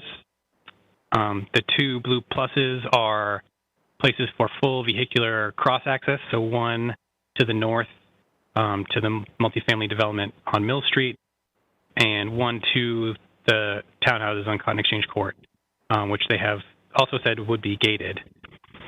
And then the 2 double purple arrows are for pedestrian-only cross-access opportunities.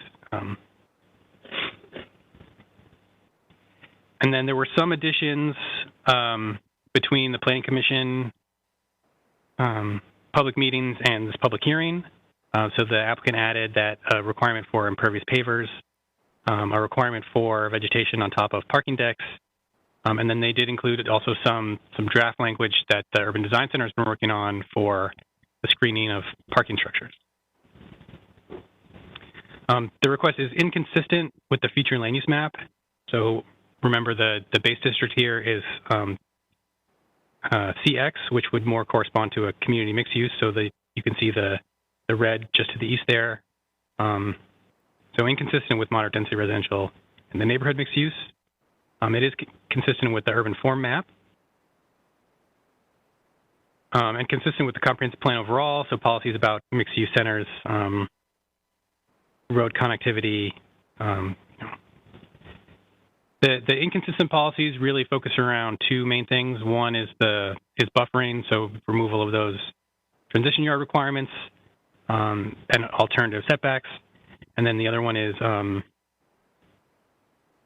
compatibility, so the building height and the cross access in particular played a big role in those policies. But the request is consistent with the comprehensive plan overall. So if approved, it would require a change to the future land use map from those two categories that exist today to the one community mixed use. And the only outstanding issue is that staff would have a preference to not include the exemption to cross access that is proposed in the master plan. Planning Commission recommends denial in 6-2. I will say here, staff presents our analysis of consistency to Planning Commission and to City Council, but both of those bodies have the right and expectation to make their own determination of that. So Planning Commission disagreed with the staff analysis and determined the request to be inconsistent with the plan. So there are two sets of motion and consistency statements for you in the backup, one representing based on the staff findings and one based on the Planning Commission findings. So just whenever someone is ready to make a motion, being clear what the council or what the motion, the council member making the motion, the consistency determination would be important there. And I believe that is my last slide, so I'd be happy to answer any questions at this time before you open the public hearing.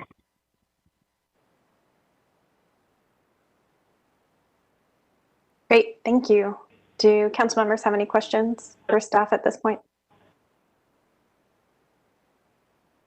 Seeing none, I think we can open the public hearing. Each side will get 8 minutes. I believe we have Mr. Birch representing the applicant, but we also have Ross Massey, Rob Allen, and I think it's Gabe Grillos signed up to speak in support. We have Mr. Birch on. Yes. Can you hear me? Yep. And we can start the timer, please. Great. Good evening. Again, thank you. Michael Birch with Longleaf Law Partners here on behalf of the applicant for the East End Market Plan Development. If possible, if you could put it on slide 3 of our applicant presentation, which is the aerial there. Mayor Pro Tem, you mentioned the other members of our team that are on the call, but I'm going to try and get through our presentation in about 6 to 7 minutes, and then, if possible, reserve the last minute or so for rebuttal if necessary. And I want to start big picture by emphasizing kind of the benefit of having these 17 parcels that you see here highlighted in yellow that come from 8 different owners.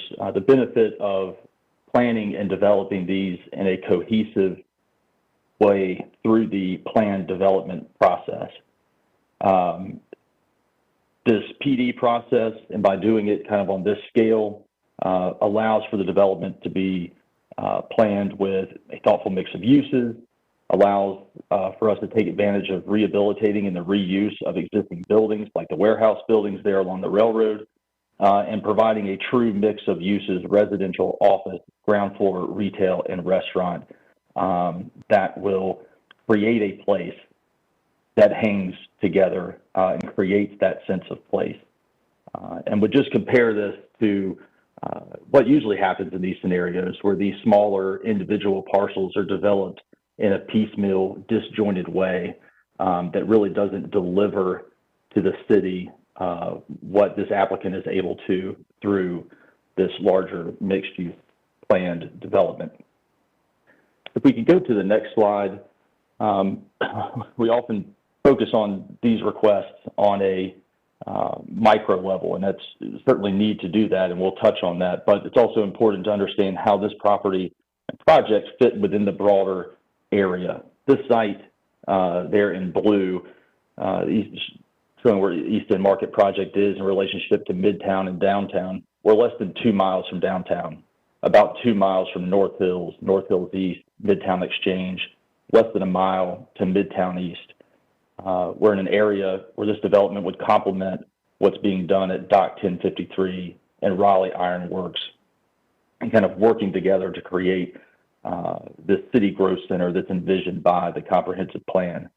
I want to emphasize that this is the right location for this type of development, given the city's investment in bus rapid transit, frequent bus transit, and bike ped infrastructure like greenway and bike lanes. And I want to note that this site is along the transit emphasis corridor. It's along a frequent bus transit route near Atlantic Avenue. And we're within overlapping transit station areas that are shown on the comp plan amendments that were just adopted by council in March of this year for development around these transit areas.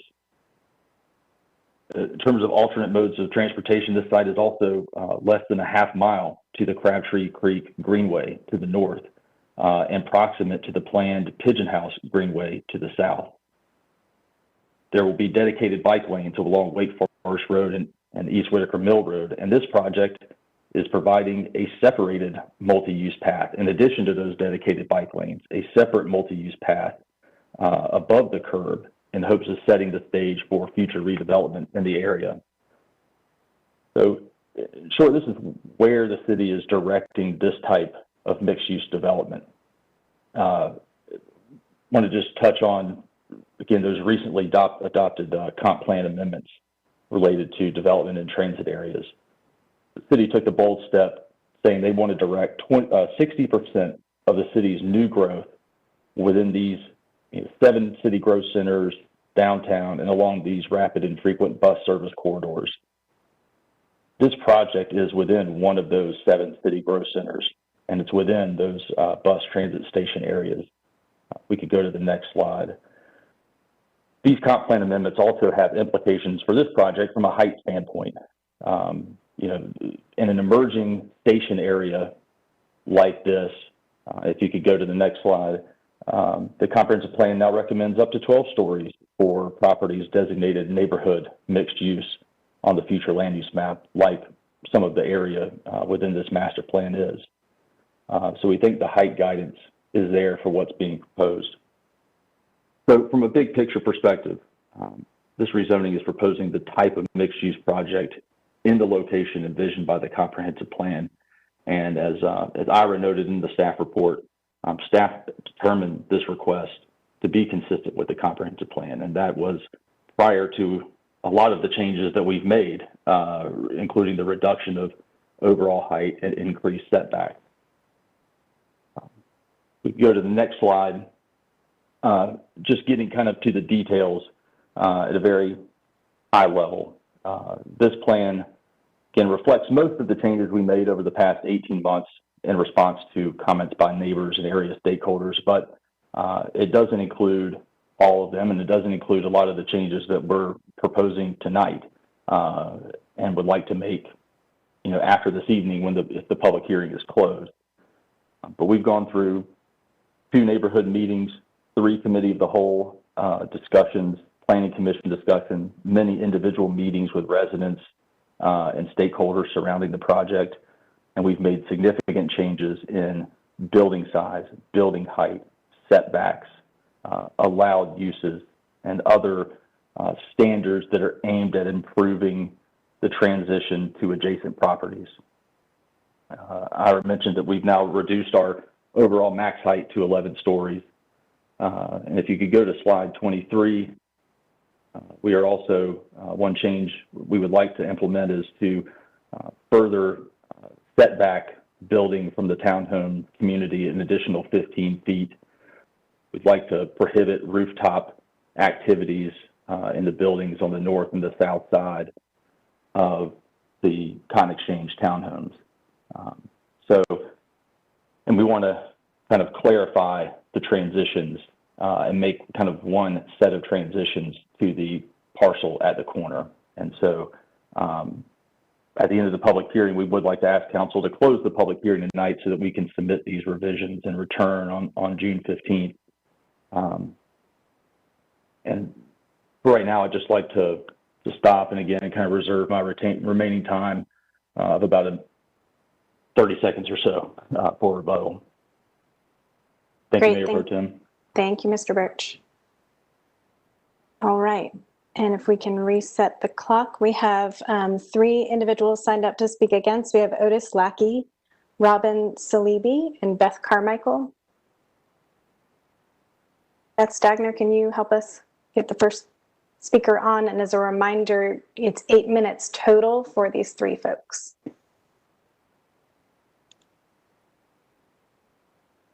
I believe Otis is leading off. Yeah, this is Otis. Can you hear me okay? Yes, we can. Thank you. Let me get that timer up real quick.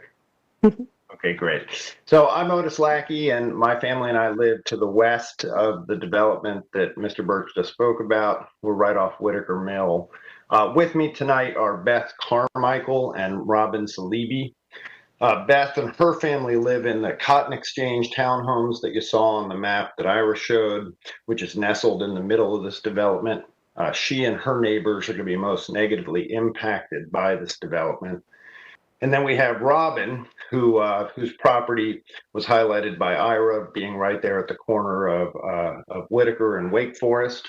And Robin represents the business owner most negatively impacted by the current proposal. Tonight, we're here representing ourselves and over 500 neighbors who share our concerns that have been in our petition. And I don't know if we have our slides here tonight.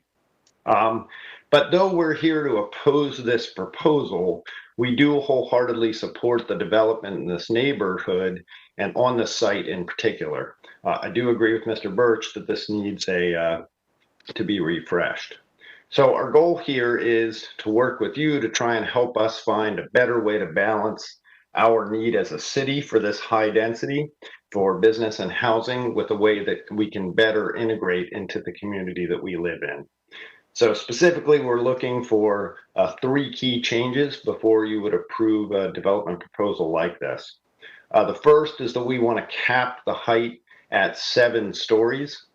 This is in line with city guidance, with other local development like the ironworks that we saw on that map, and development in similar neighborhoods here in Raleigh, similar older neighborhoods, things like the Village District. The second, we'd like it to abide by the Raleigh Comprehensive Plan on height transitions. This would mean that we would cap building heights at 3 stories for those directly next to residences or businesses, and then ramp up to the 7-story maximum. So from 3 stories to 5 stories to 7. And again, this is what you see in other successfully integrated developments here in Raleigh. And finally, we request that we ensure safe traffic by requiring cross-access for the neighboring businesses. It's a standard requirement, and disregarding it could endanger the surrounding community and what we expect to be the increased foot traffic. So we thank you for our consideration. For more insight on the impacts, I'm going to hand it over to Beth and Robin. Great, thank you. Can you hear me?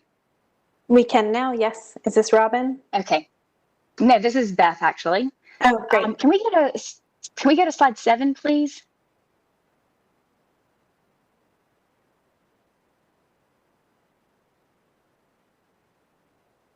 And Beth, just so you can, I'm sure you see it, but I just want to make sure you know that your timer's at 5:19 right now. Okay. Yeah, okay. So I'm looking for, there should be a map actually that you guys can pull up. But anyway, I just thank you guys so much for giving us this time to speak. And once again, my name is Beth Carmichael. I'm here on behalf of the residents of Cotton Exchange. And I invite you guys to, if you can take a look at this map and just see us on the map and see just, that we're just situated directly in the middle of this proposed development. As you can see, this development would surround us on every side. And I just ask you to take a second to consider that and think if there's any other development in all of Raleigh that has this degree of impact on the community. And that said, we do acknowledge that there is a need to increase density in Raleigh. This plan does add density, but unfortunately the site isn't big enough to accommodate it. The developers are trying to wedge it all in a very small space, and the result is that they're crowding it all in on top of us. As Ira noted in the staff report, their proposal still has significant inconsistencies with the comprehensive plan, and it's the effects of these inconsistencies that will have a profound impact on our community and our quality of life. For example, the residents in the buildings that are way too close and double the height of our townhomes would be looking down on us every day from all three sides. We're going to feel like we are living in a fishbowl. It's just not right. They want to put this massive 11-story tower essentially 200 feet away from us, which is close enough to cast an enduring shadow over us every day for 5 months out of the year. That means we're going to be seeing higher heating bills, and it will really thwart our ability to add solar panels to our homes. The increased traffic volume from the residents and the commercial visitors to this property, combined with the lack of adequate parking, will burden not only us, but the broader community as well. And poor Robin Salibi, the owner of the commercial property on the corner, he would have a 120-foot tower directly on top of him with minimal setbacks, and the developer continues to refuse to provide him with vehicular cross access. That's going to force cars on his lot to turn out at an intersection that is already going to be a lot busier. It's a serious safety concern for our entire community. Now I'm going to turn it over to Robin Salibi and yield my time to him to explain our 3 community requests. Thank you, Ms. Carmichael. Mr. Salibi, are you there? Yes, my name is Robin Salibi. I'm a lifelong Raleigh resident, and as mentioned, we own the parcel at the corner of Wake Forest Road and Whitaker Mill. Unfortunately, we're forced to speak in opposition to this development. I'd like to start out by saying we're not asking you all for a no vote at this point. Instead, we're asking you to use your influence to have these reasonable conditions inserted to protect our properties and community.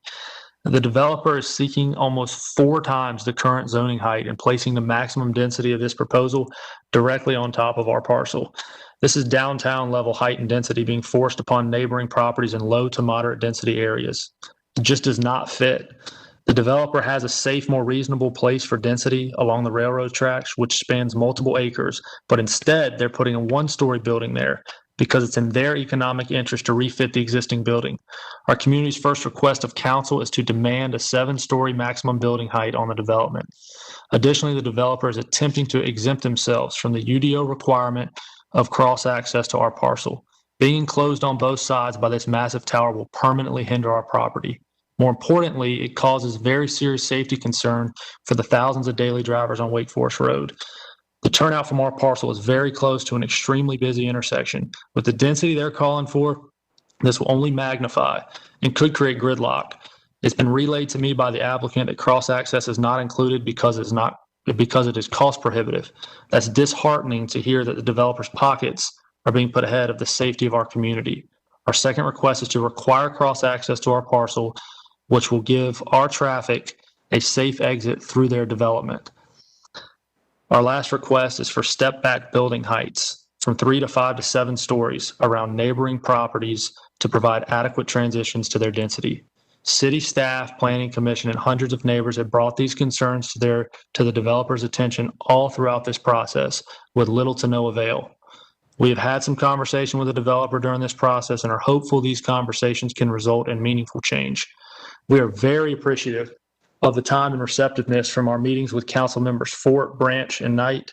In our meeting with Councilor Branch, he presented a very viable alternative for the developer to combine tracks C and D, close off that road in between them, and use that extra space to push the development more towards the interior so the overbearing density isn't placed directly on top of us. and then design cross access to our parcel on the east side. We are hopeful this developer will amend their plans to address our concerns. As you can see from our presentation today, we're united in our concerns. We're calling upon our respected council members to protect our properties, neighborhood, and city. We'd like to yield any remaining time to respond if necessary. Thank you. Thank you, Mr. Salibi. I believe y'all have just a few seconds, but we will note that time. I'd like to ask Mr. Birch if he wants to use his remaining 30 seconds. Just briefly, Madam Mayor Pro Tem, I just, again, appreciate the comments from Mr. Lackey, Ms. Carmichael, Mr. Salibi. And again, we think we have made substantial changes to the plan to address many of their comments and are still in the process of doing so, and would ask the council tonight to close the public hearing so that we can submit those changes and come back on June 15th. Great. Thank you, Mr. Birch. I'm going to bring this to the council table. Do council members have any questions? There is a request to close the hearing for additional conditions to be submitted, but I do want to ask questions. Councilmember Cox? I don't have any questions, but I do have a comment when the time is appropriate. Yes, sir. Anyone have any questions? Councilmember Cox, the time seems appropriate. Okay, well, this case reminds me of the movie Up, and the protagonist in the movie was Carl Friedrichsen. And when his wife passed away in their senior years, he finds himself living alone in his little cottage, and he's surrounded by towers going up on all sides. But luckily for Carl, he's living inside an animation, and he's able to attach helium balloons to his house and fly away. And that obviously is not appropriate here, and it's not practical or possible. And I certainly would hope that further conversation about this case can lead to some conditions that will make this less onerous. Honestly, I think the residents are being more than generous when they ask for 7 stories as a maximum height. And that is certainly, if that's what they're willing to live with, I can support them on that. I would be happy to vote no on this case. I think the density and the height that they're trying to put in this residential area is exactly what one person said, is they're trying to translate what is basically more appropriate for downtown out into the neighborhoods. And I don't think that was ever envisioned by our comprehensive plan and our future land use map. And I really hope that going forward that there can be some compromises made. Thank you, Councilmember Cox. Councilmember Knight? Madam Mayor Pro Tem, is it appropriate, or is there do I make a motion if I would like to close the hearing and then set the date for the vote, or is that the way to do it? And at the appropriate time, if that is correct, and Ms. Tatum is nodding, I'll do that. Thank you. Do any other council members have questions or concerns they want to raise at this point? Councilmember Branch? Oh, question for staff. For them to get their conditions in before our next meeting, what's the latest they can put in their conditions? What's the latest date?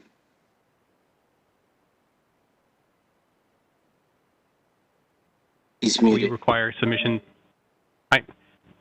So according to the UDO, we require submissions at least 10 days before the next meeting so staff can review them to make sure that they are admissible. So that would be the end of this week.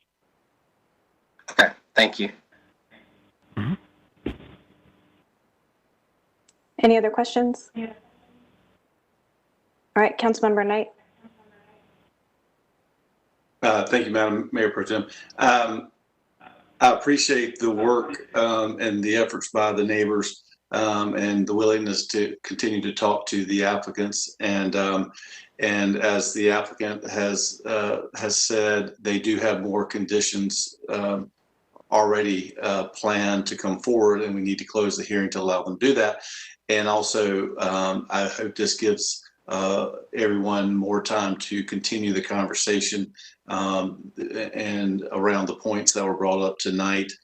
And I think we're moving in the right direction, and I think we can continue to, if the folks continue to discuss this openly, and I appreciate those efforts so far. So with that, I will move to close the hearing and set the vote for June 15th. That's correct, Madam Attorney.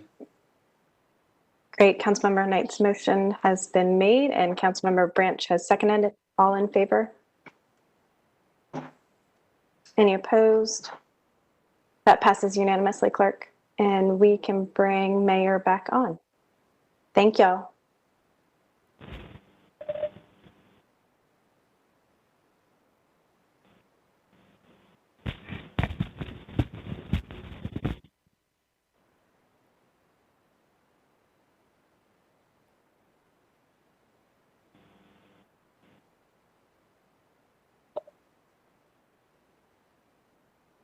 All yours, Mayor. Okay, next is item 6, TCZ 320 rezoning Z4420 Gardner Road. We have one person signed up to speak in support, 2 opposed. We'll first get a presentation from Bynum. Great. Good evening. Thank you, Madam Mayor. So this is a request to change zoning conditions for a single parcel on Gardner Road 3513. This was part of a rezoning you saw, you took action on back in May of 2019. That earlier request included the equally long parcel to the north of this one. And so the change that is in front of you this evening is a request to remove the condition prohibiting apartments on this very long, narrow parcel. I will note that there is a street plan, proposed street through this area that would connect Tryon Road east-west here.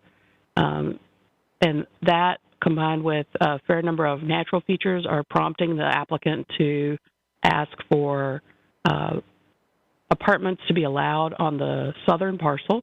And then the Planning Commission recommends denial of this request. So there are a couple of conditions here.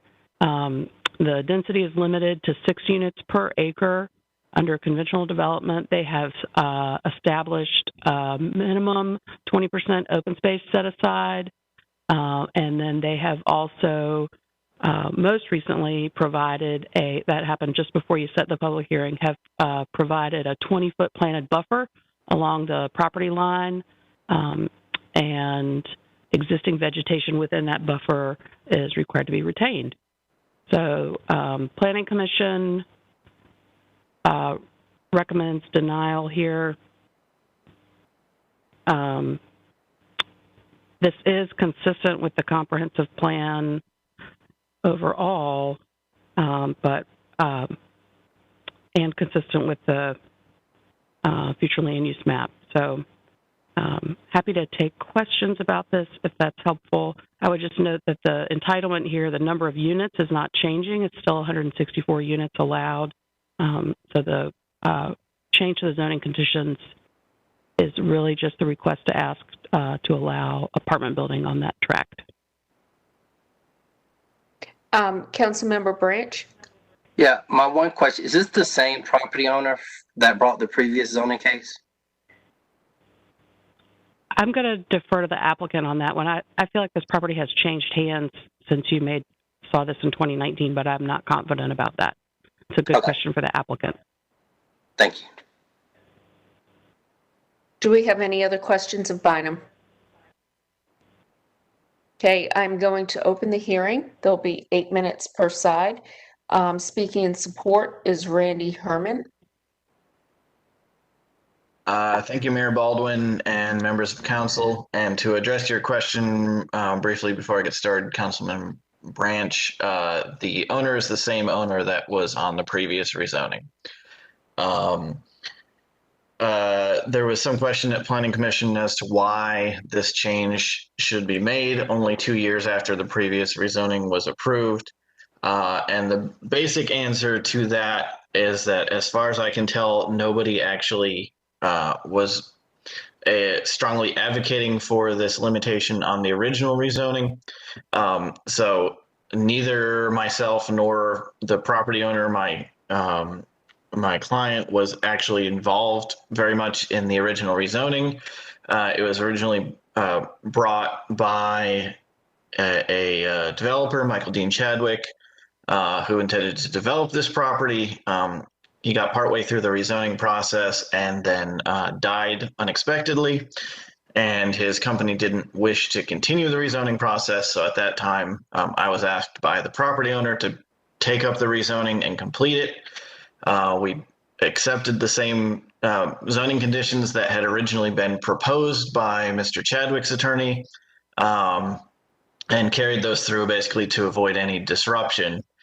But it wasn't clear that anybody actually was strongly opposed to there being apartments on the property. I had a meeting. I've had conversations with planning staff and also with some members of the council, including Councilmember Branch and Buffkin, specifically about whether there was any parties that were specifically concerned about there being apartments on the property. Nobody could remember where that condition had come from. And so in marketing the property, my client has found some interest from apartment developers, and so that's where the request comes from. But if I can go through these slides quickly just to give a sense of the conditions on the property. If we can go to the next slides, this is the parcel. Again, it's a long, thin parcel right on the end of what is currently where Tryon Road currently ends. It's a 27-acre parcel. And as you can see from the satellite view, it's currently undeveloped, mostly wooded. If we can go to the next slide, one of the unique issues with this property is that it's currently right on the border between Raleigh and Garner. So there are neighborhoods to the north, south, and west. Neighborhoods to the north and west are in Raleigh. The neighborhoods to the south are in Garner. I know that one of the concerns that some of the neighbors on the Garner side have expressed is that they don't want this property to connect to those roads. Northview, I think, is the one of particular concern that go into Garner. And just for the record, I want to say that it is also the developer's preference not to connect to those roads. I know that the city staff would like us to connect to them. If it's required to do that, we will do it, but we really would prefer not. We don't want to create problems with those neighbors down in Garner, and we don't really see any benefit to connecting to those roads. So if we can go to the next slide. Again, the only change in the zoning condition was to remove the condition that prohibited apartments to be constructed on this parcel. In response to comments from neighbors and from Planning Commission, we've also now added this third proposed condition, which is to preserve a 20-foot planted buffer. And I'll show you in a minute where that 20 feet comes from. If we go to the next slide, the neighbors have expressed some concern that this change is going to create a huge block of apartment buildings that's going to loom over their homes. And the point of this slide is to point out that, number one, there's no proposed change to the overall density of the site. So the number of units that could be developed on the site would be the same if this rezoning is approved as it would if not approved. Second issue, this is comparing what on the left would currently be allowed to be developed as townhomes under the existing zoning. On the right side of the page is the standards for apartments, which would be allowed if this rezoning is approved. And I have circled specifically to point out the issues that are generally of most concern that the neighbors have expressed. Number one, the height of buildings would remain the same. It would be 3 stories, regardless of whether these are constructed as townhomes or as apartments. And in addition, the setbacks, the rear setbacks on the buildings would be 20 feet, whether developed as townhomes or apartments. So the proposed buildings that could be constructed if the rezoning is approved would be no more dense, no higher, and no closer than what could currently be developed under the existing zoning. And in fact, under the existing zoning, a whole block, the whole property could be developed as townhomes that could all be continued to be owned by the developer and rented out to tenants, functionally being apartments. So really the only change that would be entailed by this rezoning, if approved, is that we could build units stacked up on top of each other instead of units put next to each other as in townhomes. Other than that, everything remains exactly the same. And so it does raise some question as to what actual impact, negative impact to the neighbors there would be from approving this rezoning. But if we can go 2 more slides real quick. This is the flood zone shown on the property. This is it's specifically the flood prone soils on the property. But this gives you a good indication of where the streams and stream buffers are located on the property. So as you can see, there is very little developable land.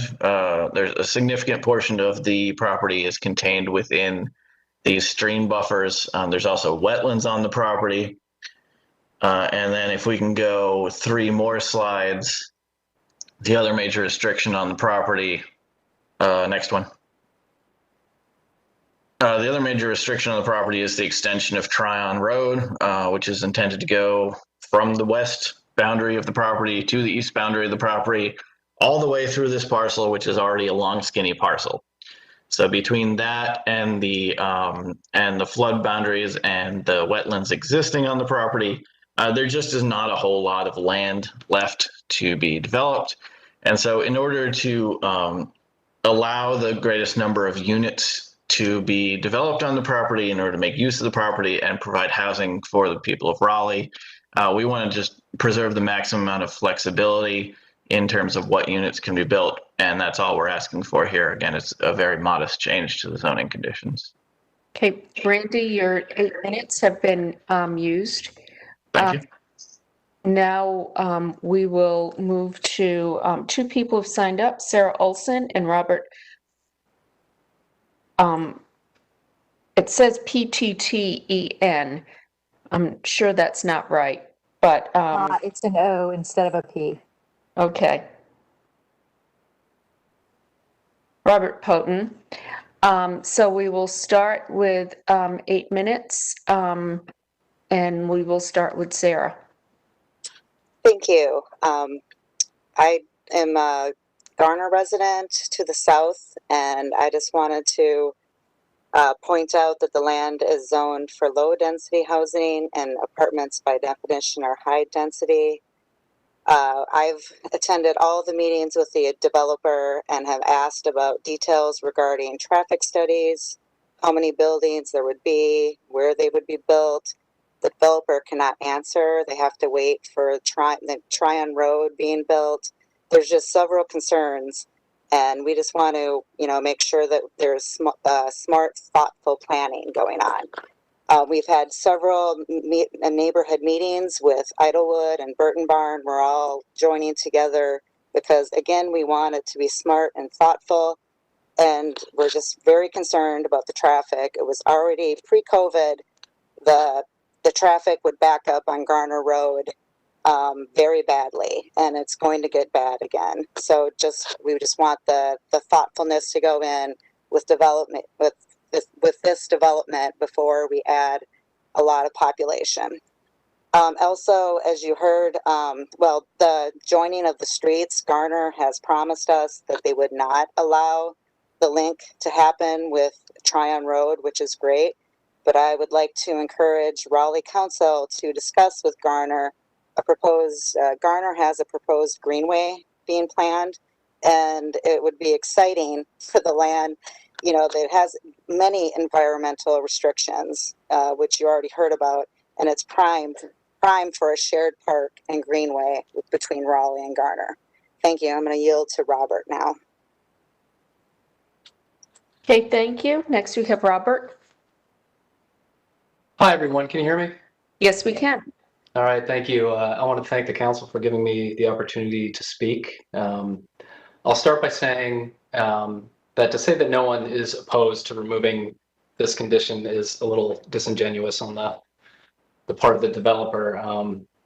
There are over 100 signatures on a petition against the removal of this condition that was provided to the Planning Commission, and I think that impacted that 8-1 vote to deny this request.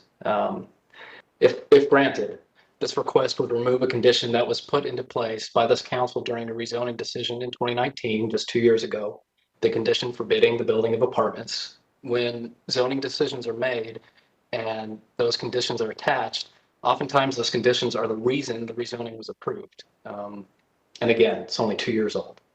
The request violates policies LU 5.6, the buffering requirements, and LU 8.5, most importantly for me, the conservation of single-family home neighborhoods. These policies are not frivolous, they are meaningful, and they greatly impact the quality of life of our communities. And when policies are passed by the council, residents expect the council to follow and uphold them. The south side of the property in question touches the backyards of homes in Garner, connecting roads to the adjacent Garner neighborhoods to accommodate apartment overflow parking, whether it be suggested by the city or the developer, is dangerous and untenable. As Raleigh grows, I hope that development decisions made by this council, decisions that again will greatly impact residents of Garner, will be made in the interest of both communities. I purchased a home in a neighborhood adjacent to this property in question in April 2020. I did my homework. I saw that the land in question was zoned for residential development. That's fine. Townhomes, it's fine. But I purchased in this neighborhood partly because I saw that Raleigh City Council had created condition number 2 in 2019, forbidding the building of apartments. And I and my fellow citizens of Wake County have the reasonable expectation that a zoning decision will last longer than 2 years, especially in a 30-year plan. And planning decisions made to accommodate a developer's lack of due diligence before purchasing property, that's unacceptable, or at least I feel like it is. Denying this request will not prohibit this developer from building on this land. It will ensure they build in a way that both the communities, commission, and council deemed appropriate just 2 years ago. I'm not opposed to developing the land in question. In fact, thoughtful and responsible development can be extremely positive. But this request violates meaningful policy that was set in place, again, and I'm sorry for being redundant, but just 2 years ago. I urge this council to please uphold the Planning Commission's official 8-1 recommendation and deny this request to remove condition 2. I thank the council for your time.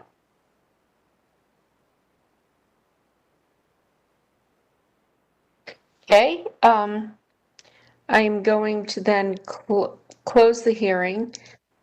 Does anybody have any questions for the applicant or those who spoke in opposition? Councilmember Stewart. Thank you, Mayor. I have a question for staff, actually. With regard, I think Councilmember Branch and I are both having our memories jogged, and probably Councilmember Cox too, about this piece of property. I remember there being some issues with the floodplain, and I'm wondering if we have a staff map of the floodplain on this property or any comments about those facts.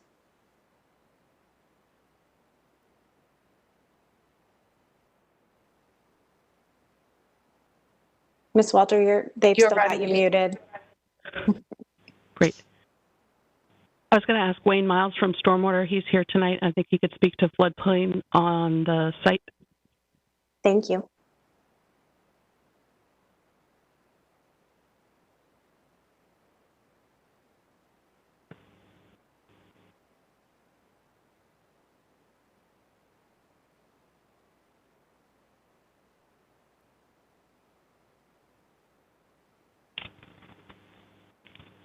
Wayne Miles, Raleigh, is Stormwater. For this Garner Road case, there is no floodplain, but there is possible new buffer on this site, and that would be determined as part of the development process that is permitted through the state. But there is no floodplain on this site. Great, thank you very much. Yeah, Madam Mayor, if I may, I also remember, I think when this case came before us in 2019, the stream was the biggest issue and concern because I think there were some endangered species and things. And the developer who came before us at the time, he just never put in apartments. It wasn't something that council took out. I think that developer at the time had a plan that they wanted to implement. So apartment conversation never came up.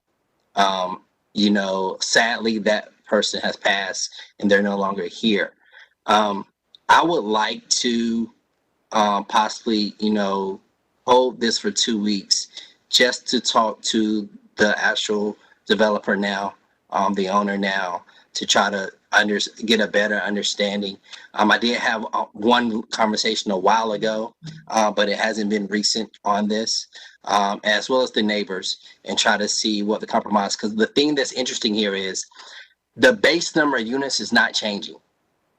So, you know, we went through all of that with the last rezoning in 2019 as far as TIA and traffic and transit.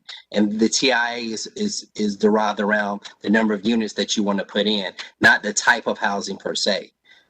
So that's why, you know, this case is different from the previous. And I just, you know, I think I need a little more time on this one. Yeah, what you're talking about is a change in form. And, you know, I think probably doing a deeper dive might be helpful. Councilmember Cox, you have your hand raised. Yes, I just want to say that my memory is a little different. I do seem to remember discussion about apartments, and there is a condition currently that prohibits apartments on this property. So it was discussed, and there was a condition added, and the rezoning did go forward with that condition. And if you look at the conditions today, that's the only condition that's being removed. Okay, Councilor Branch, I am okay holding this for 2 weeks to allow you to do some more due diligence. If everybody good with that? Can we have maybe a thumbs up, head nod, or nod, or what? Okay, we good with that? Patrick, Councilor Buffkin, Councilor Knight, just a thumbs up?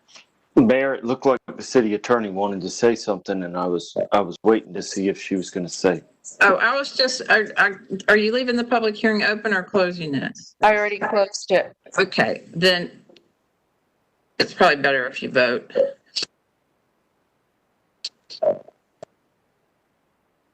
Why? Because that's the action that you're taking. We did it the same thing at the last, when we closed the last one and held it, there was a vote that way that you're acting. Oh, meaning a vote to defer. Right. Oh, yeah, sorry. Okay, no, I thought you meant we needed to vote on the case, so. Oh, no, vote to defer, the same one we did for the last case. Well, before I called for a vote, I just wanted to make sure we were all kind of in sync. So, Councilor Branch, do you want to make a motion? So I move that we defer this case until June 15th. Do we have a second? Mayor Pro Tem Stewart, okay, all in favor? Anyone opposed? Okay, that motion passes. Mayor. Unanimously, Clerk. Mayor. Yes.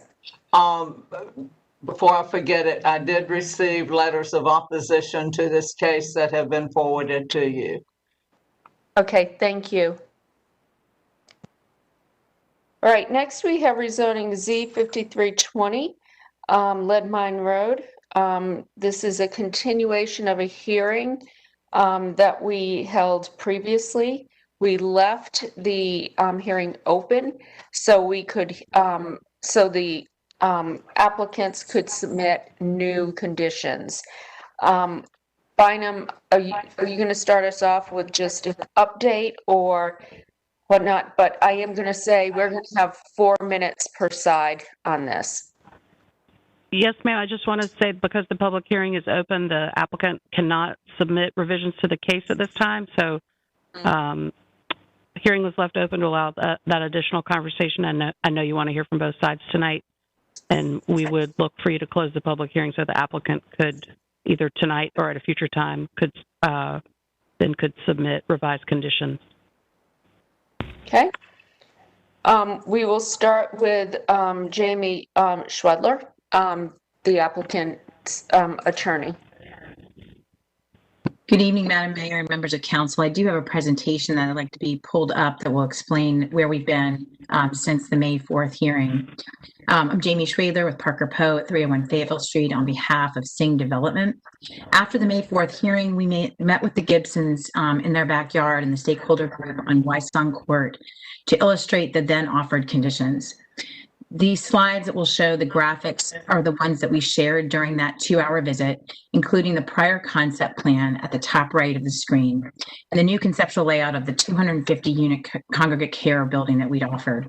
The red box to the left of the screen showed the 50-foot building setback at the time, and the yellow box showed the additional 100-foot offset in which any building could only be 3 stories. Next slide, please. We also shared these renderings of the views from the Gibsons' backyard on the left side of your screen, with and without vegetation, so they could see the relative heights of the buildings. On the right of the screen shows conceptual renderings from Mrs. Gross's backyard east of the Gibsons by about 4 backyards. Next slide, please. These shots show the canopy that exists in those backyards, much of which exists within Inman Park's own 30-foot protective yard, before you even get to the additional 32-foot buffer that we're offering on our side of the northern property line, or the 50-foot buffer that we're offering on the east portion of the site, where many of these trees are more than 20 or 30 feet above those existing 2.5 stories houses that you see on Wysong Court. Next slide, please. And this shows those trees, views of those trees standing in the Gibsons' backyard where we held the meeting, where the property line and the fence are barely visible in places because of the vegetation within Inman Park. Those are shown on the pictures on the left in the middle of your screen. The picture on the right is taken on the northern property line looking south and is of a 6-foot member of our team standing 50 feet from the property line to give you a sense of scale of the closest a building could be under those existing conditions. This area would also have a type B1 buffer in the foreground, which could supplement the existing canopy. Next slide, please. On May 20th, the neighborhood group responded to our May 3rd conditions and asked us to make significant changes, including a 150-foot building setback from the northern property line, evaluation of the eastern property line for tree conservation area, an increase of full cutoff lighting to 150 feet of the north and east property lines, and to prohibit the trash and storage facilities within 200 feet of the northern property line. We agreed to do all of this. Next slide, please. The conditions in red show the changes since May 4th, and they are substantial. Next slide, please. They dropped the traffic count by 80% down to 380 average daily trips. This is only 140 more daily trips than the by right use, and only 11 a.m. peak hour trips. That's actually 8 trips less than what the by right use would otherwise produce here. Next slide, please. And what you have tonight is a completely new project. The building is forced 3 times as far from the northern property line and further down the hill, and a small surface parking area replaces what was planned for structured parking. The buildings are now over 200 feet from the Gibsons' backyard, shown with a star, and 350 feet from the Grosses, both viewpoints looking through trees in their own backyards, then through the buffer on the north and the eastern property lines before reaching the first building edge. Next slide, please. We also updated the renderings showing the view standing in Mr. Curran's property to the east, given the May 3rd conditions to the top right, and our new rendering of the current offer below right, which slices off 100 feet more of the building and increases the tree protection. Next slide, please. Mr. Gibson's view is substantially enhanced from the May 3rd offer at the top right to the current offer in the bottom right, but keep in mind these renderings are conservative so that you can actually see the building. Looking through the existing vegetation in the Gibson's own yard and in the 32 feet on our side, which are shown on screen left, it's doubtful you'd even see as much of the building as we've shown on the bottom right. Next slide, please. Finally, the view from the northeast, Ms. Gross's property looking through her own trees, then Mr. Curran's, then the transitional yard before she sees the edges of the 4-story building, give an idea of how significant significant these changes are. All these conditions were made after a favorable recommendation for approval from the Planning Commission and a determination by city staff that the request was completely consistent with the comprehensive plan and a recognition that this type of infill, not sprawl, Jamie, is where we want transit lines. I'm sorry. I just noticed your time is up. You used your 4 minutes. Okay. We might be coming back with questions. Let's see. I have 4 people who are asking to speak. Angela Brandt, Kevin Gard, April Gross, and Matthew Isley. Just as each of you speaks, remember we're limited to 4 minutes. So we'll start with Angela. Yes, Mayor Baldwin, it's going to be just myself and Matthew Isley speaking tonight. So just for y'all to be aware. And then, yes, if we can start on slide 2, that would be great. And you need my address before I begin? Please. Angie Brandt in Raleigh. I would like to thank you all for your time tonight and to extend the time for us to further work with the developer on this case. They are an investor in Raleigh. Walton Wood is a great product. I believe we've both made good faith efforts and engaged in productive dialogue the last couple weeks, but there still remains a fundamental difference that we can't overcome, and that's that this project is not the right fit for the area. Move to slide 4, please. 80% of all site trips are going to require left-hand turns onto Leadmine Road per the TIA.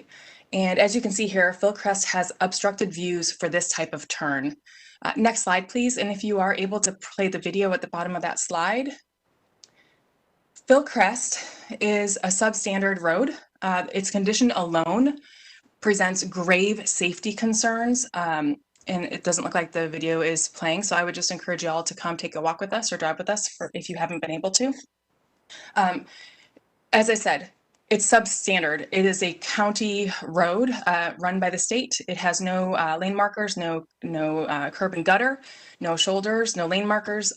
It's 15.5 feet wide in some places. So piecemealing repairs of this road won't do. There will not be improvements to the south portion of the intersection. Next slide, please. And crashes are happening daily. So when we talk about, where we are, we have horrible level of service to begin with. Even with the minimum number of DOT site trips, it's still going to be remaining an F. We don't expect the applicant to solve our traffic safety issues, but the project will create traffic conflict and contribute to deteriorating conditions. The project is not in the Crabtree Growth Center, but it would have the second highest density of those inside the Growth Center, as you can see. We're not even in the Crabtree district. This project would be surrounded by single-family homes on 3 sides, not just the Inman Park neighborhood, but my neighbors that we continue to kind of be forgotten about for some reason.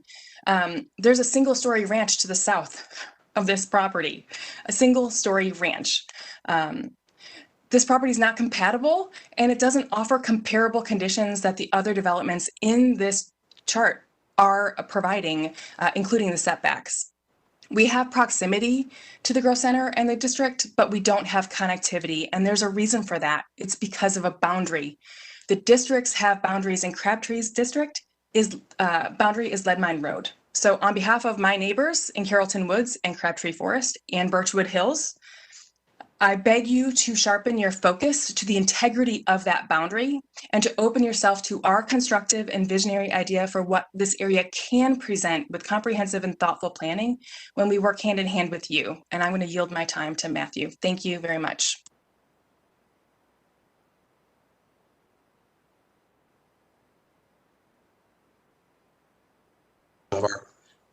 Matthew Isley here, Mayor and Council. Thank you. We're short on time, so we'll email you a copy of our presentation. Just like to make 2 points to your consideration. One is developer is a wonderful company and they have a good product. We think there's a better place for it across Leadmine Road. Triangle Business Journal recently wrote about some property there that we think would be a better fit. So please give it some consideration. And then finally, we are offering our alternative vision for what the future land use map probably should look like for this area. And all of it includes significant upzoning, but that's a more compatible transition from the uses that are now around this site. So please give it a close look and come out and walk the site with us if you haven't. It's very different on the ground, than from a satellite or from the driver's seat of your car. Thank you for your time.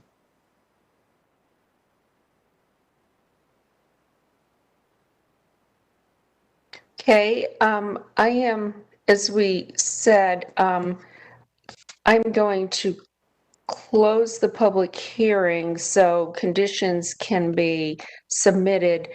Do we have any questions for the applicant or the neighbors? Okay, at this time, there are no questions. This case will be continued to our meeting on June 15th. Attorney. Yeah, just go, if we're going to close the hearing and continue it, we go ahead and do a vote to continue it like we've been doing with the others. Okay. Do we have a motion to continue this to June 15th? Councilmember Buffkin, Thank you, Mayor. I make that motion. seconded by Councilmember Branch. All in favor? Okay, that was unanimous. Thank you. All right, next we have, I'm not sure why I keep echoing, but next we have rezoning Z5420 Hargett and Harrington Streets.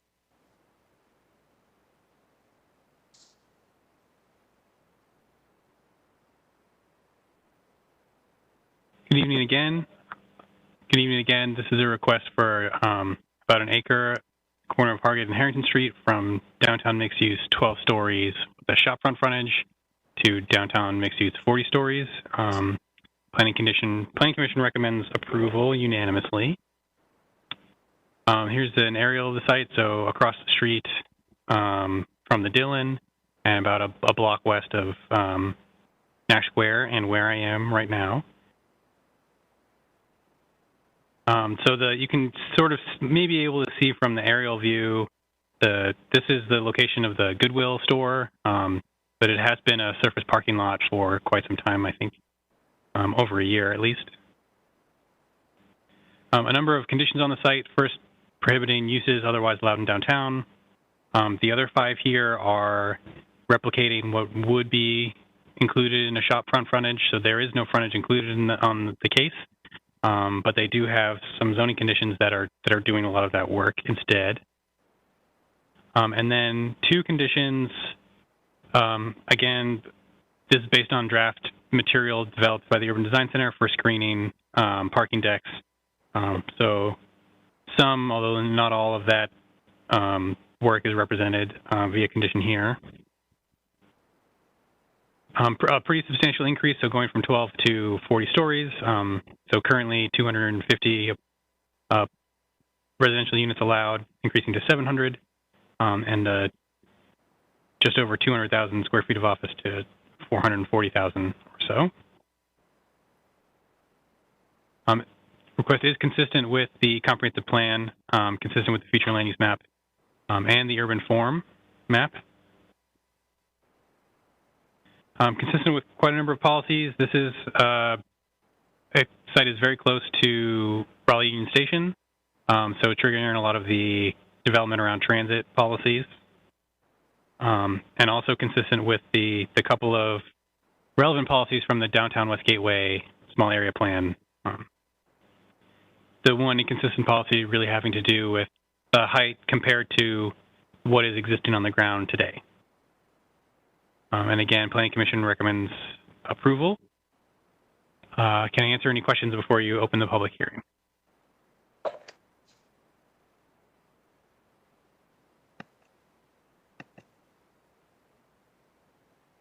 Okay, do we have any questions?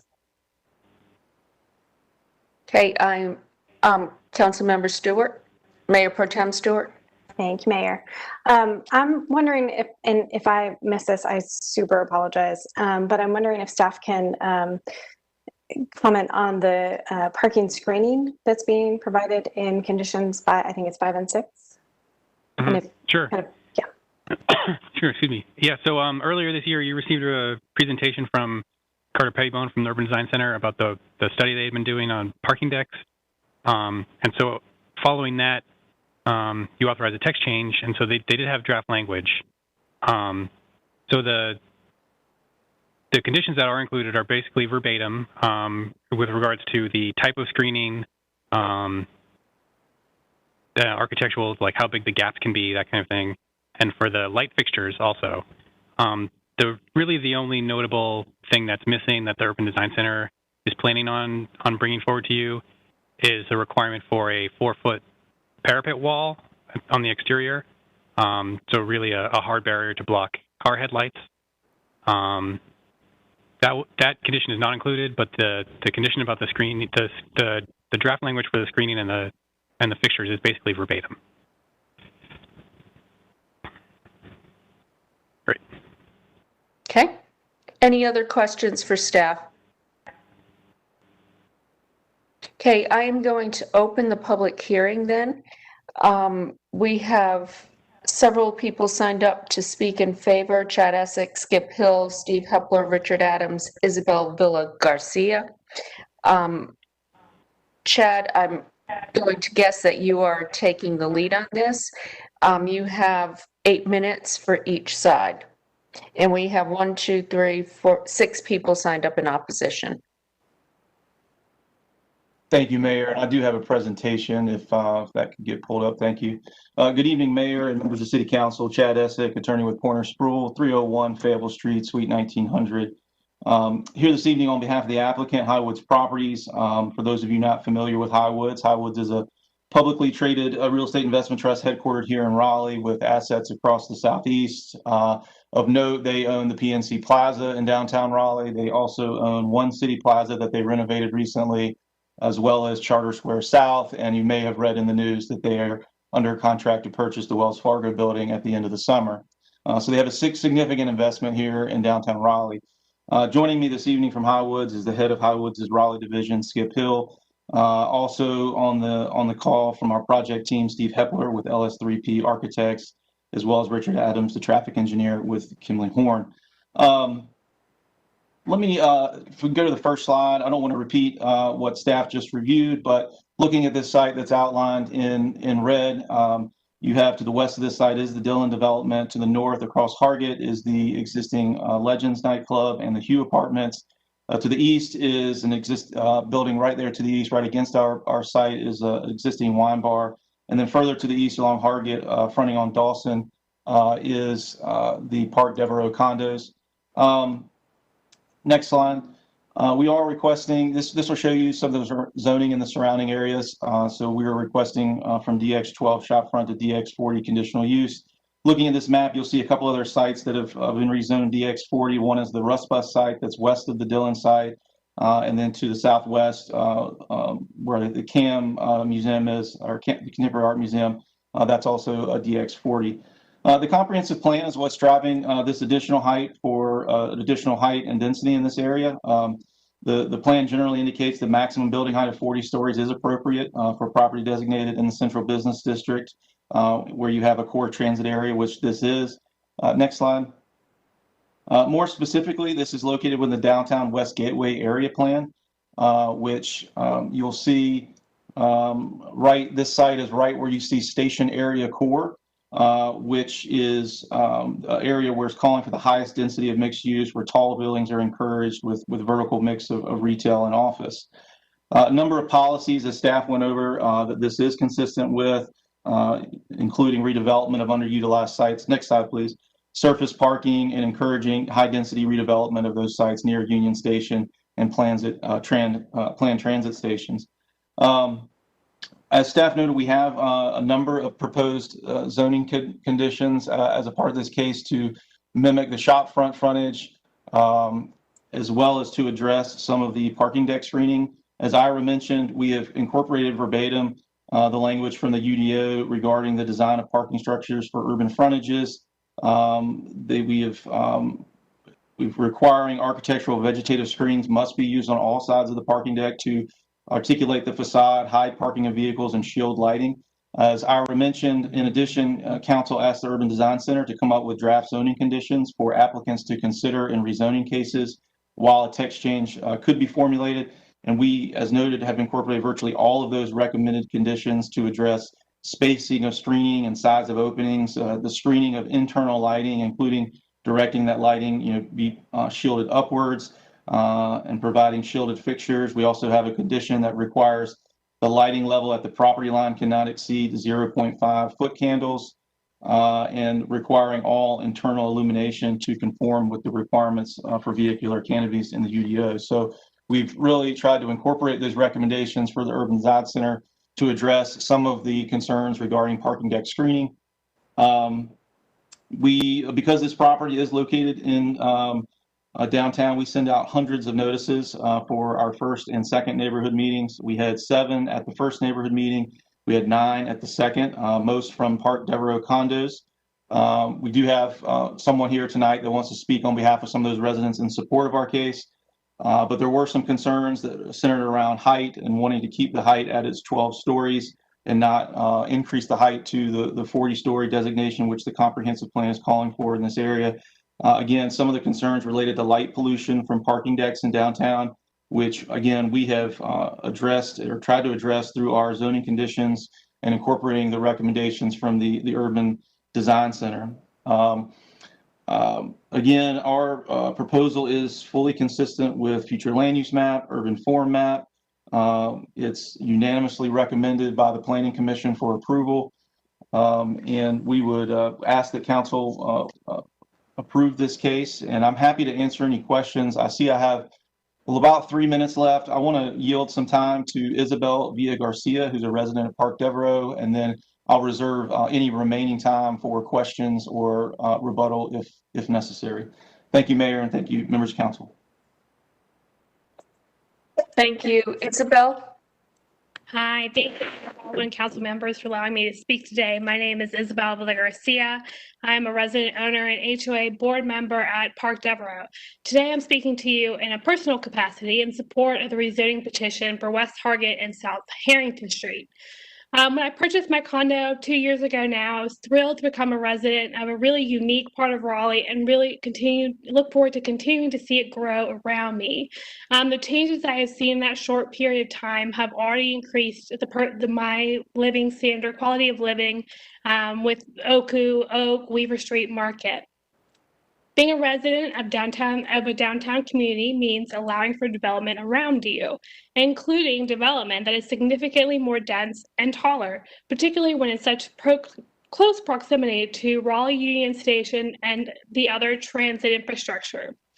We will also continue to have the buffer of our parking lot, making the impact of potential development much less than is feared by some. I look forward to more people coming to and enjoying the area and making our neighborhood more diverse. This rezoning will put West Hargett and South Harrington Street property in line with other developments around us, including the 40 stories. I've spoken with many residents of Park Devereaux, and they too are excited about the potential of a new development around us and more continued options for life at a walkable distance to our homes. Thank you for your time, and I hope that you consider and approve this rezoning. Hey, thank you. We have 1 minute and 10 seconds left. We'll reserve that. Next, we have, as I said, 6 people who have signed up to speak. I'm going to remind everybody if we could reset the clock to 8 minutes. I'm going to remind everybody that there are 8 minutes.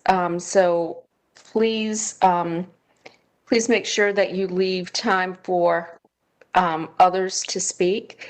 And we're going to start with Lynn Percival.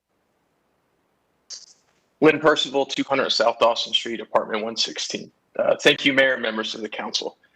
I've lived here in the Park Devereaux condominium building in the warehouse district since 2012. I'm in favor of density and growth, but I'm opposed to this request for a variety of reasons. I'd like to speak with you about just one issue, and that's the proposed parking deck associated with this request. Like half of the residents of Park Devereaux, I live in a westward facing unit. Our units would look directly out at the Highwoods Tower, which would abut our property line. Our friends and new neighbors at Highwoods have made clear that they intend to build at least 9 stories of parking deck, assuming the tower they build is on the small side. It could be larger. That means there will be a parking deck that is, at a minimum, about twice as tall as our entire building. It would be reasonable in this context to shield our building from the parking deck such that the deck is not visible or discernible from the rest of the Highwoods Tower, but there have been no such commitments here, unfortunately. To be clear, our entire view from our westward facing units could be a parking deck that directly abuts our property. That's it. There's no street in between us, just a massive parking deck right outside our windows. It's not just a potential eyesore from an aesthetic perspective. There are also major light and noise pollution issues too. There is some language in the request that is intended to reduce the impact of internal lighting, which we appreciate, but that language is not designed to adequately protect a residential building from a massive parking deck on an abutting lot. For example, there remain issues associated with gaps in the deck and car headlights that could shine directly into our bedrooms. You heard from staff about the missing parapet. Some aspects of the relevant conditions appear to screen the upper stories of the structure and only apply to street-facing facades of the building. Again, that would not protect Park Devereaux. Our building is much shorter and there is no street in between us. I think it's clear that this aspect of the rezoning request needs additional work and actual collaboration and actual dialogue with the existing residents of the neighborhood. I hope the council will use its influence to help protect us from the harm posed by this aspect of the rezoning request. Thank you for your time and consideration. I yield my time to my other neighbors in opposition. Okay, next we have Todd Sullivan. Hello, my name is Todd Sullivan. I live at 200 South Dawson Street.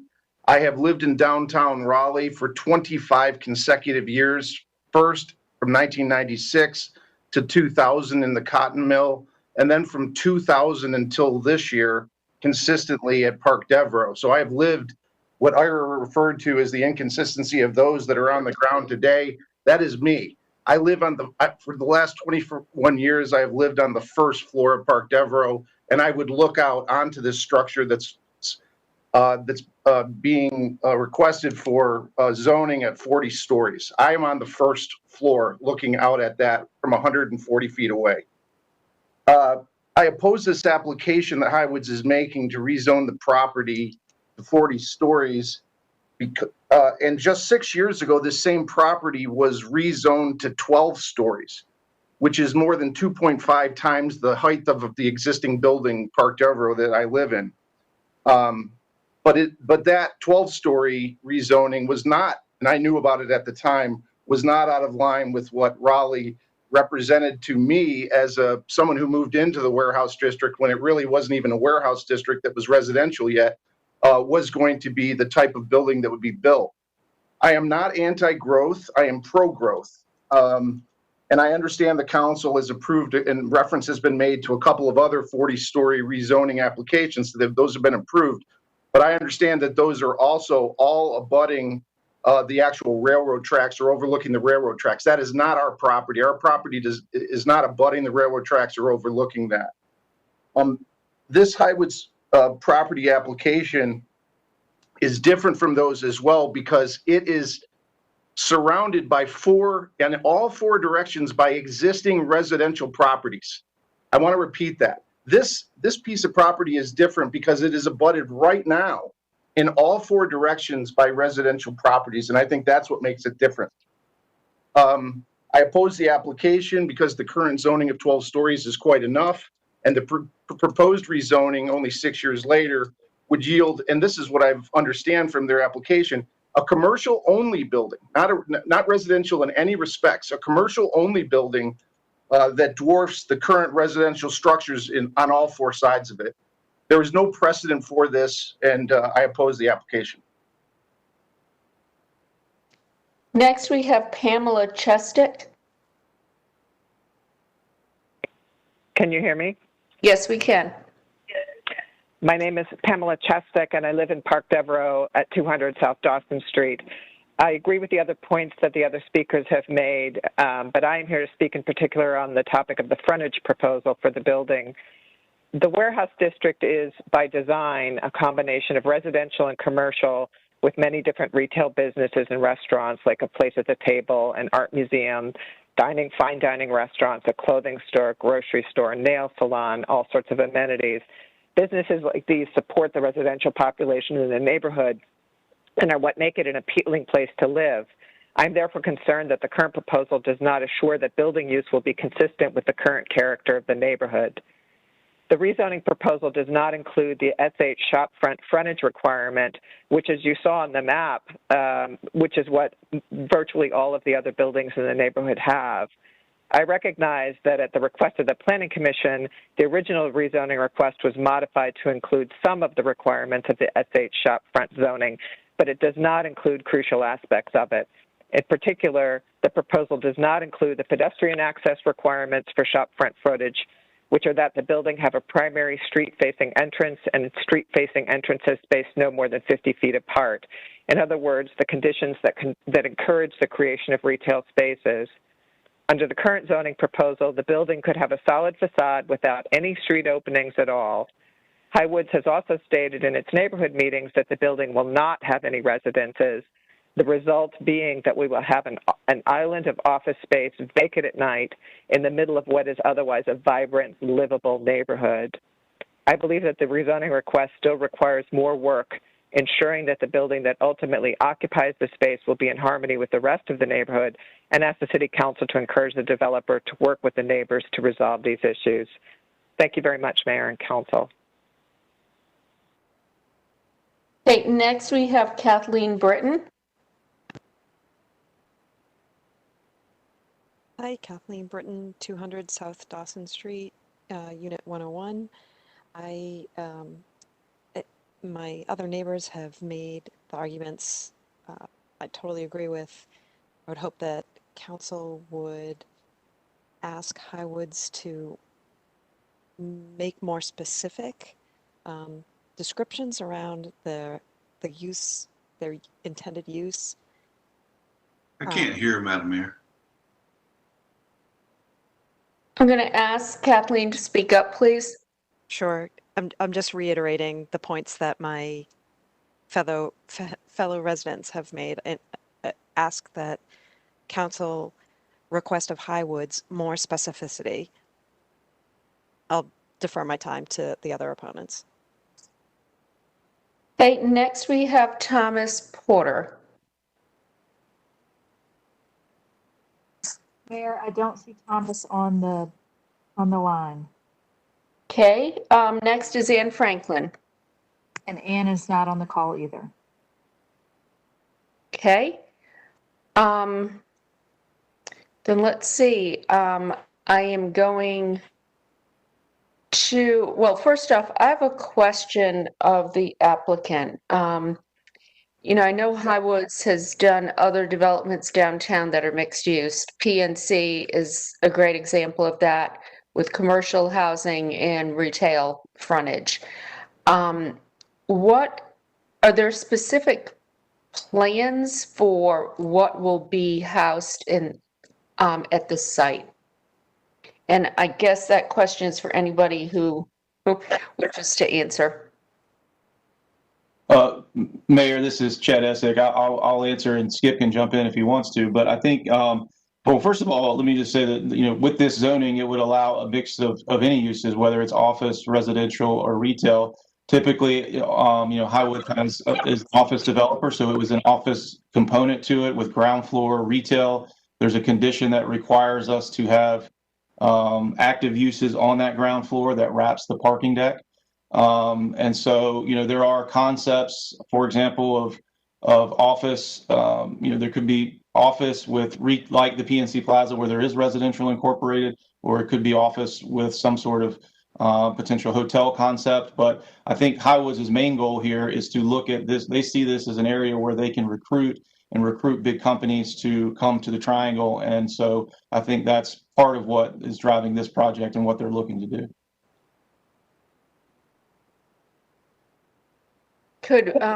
Could we hear from Skip Hill on that? Possible? Yeah. Can you hear me? Yes, we This can, is Skip. Skip. Okay, great. Yes. Yeah, we don't know exactly what's going to be in that particular building. We don't. We are hoping that we can recruit some, you know, groups like Google that, you know, located in Durham or other areas or other companies. We just don't know what it's going to be just yet. When we look for land, we look at areas where the density was intended for downtown Raleigh. It is downtown Raleigh, and it's between, a one-way thoroughfare of Dawson Street and the Union Station, and we're encouraging mass transit with this particular building. We're not going to come close to being able to provide, we don't think, the parking within the building, and don't know that that'll happen. And so mass transit's important. So, but to your question, Madam Mayor, we don't know exactly what customer's going to be in there just yet. So it hasn't been stated yet that it's just office space. Yeah, as you know, we own 56 office buildings in and around downtown Raleigh. That is our Highwoods forte. However, at the PNC Plaza, we partnered up with a residential developer to put, height on that particular building with residences, as well as at the time RBC Plaza came in. So. So you're correct. We don't know exactly if it'll be just office or if it'll be a mixture. We know there's going to be intended retail on the ground floor as well as office, and we don't know what's going to be up to, additional to that. Okay, thank you. I saw Councilor Melton and Councilor Knight with their hands raised. Councilor Melton? I have a question, I guess, for the applicant, but staff may want to confirm. I saw in the presentation that the parking deck zoning conditions, it looks like the conditions do say that on any of the, I guess, streets, it'll be screened, and that the screening starts on the upper floors of the parking deck. So I am curious if, I think what some of the neighbors have raised is that they're on the same block, so that condition may not apply to their building, the screening, and they're building short. And so if you're going to screen the higher level, what does it do for the folks who'll be looking out their windows? And so I'm just curious if there is going to be, I guess, protection and screening on the lower level, and if that's a condition or if that's possible. So that's my question. I guess it's really for the applicant, but I just wanted to confirm with staff that in the presentation it said screening for the different streets and the higher levels. Yeah, that's correct. So there's two parts to the parking deck zoning conditions. The first is about screening, which is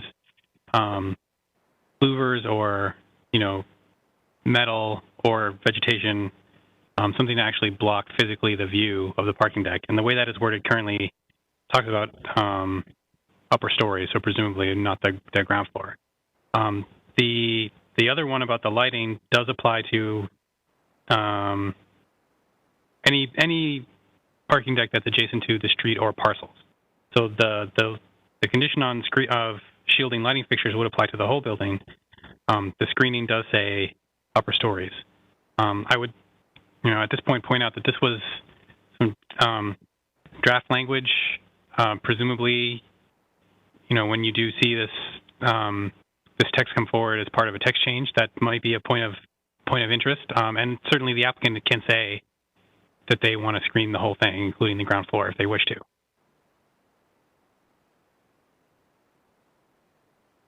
Does that answer your question? Does that answer your question, Councilmember Melton? Yes, it's twofold that when we see that text change for the new design for parking decks, we may want to flag that. And the second piece, I guess, would be, is there a plan? So it sounds like the light screening is going to be there. I guess, has there been discussion about the other type of screening doing the whole way of the parking deck? It sounds like it's not a condition, but is it something that they're willing to do, I guess is my question. And that would likely be for the applicant.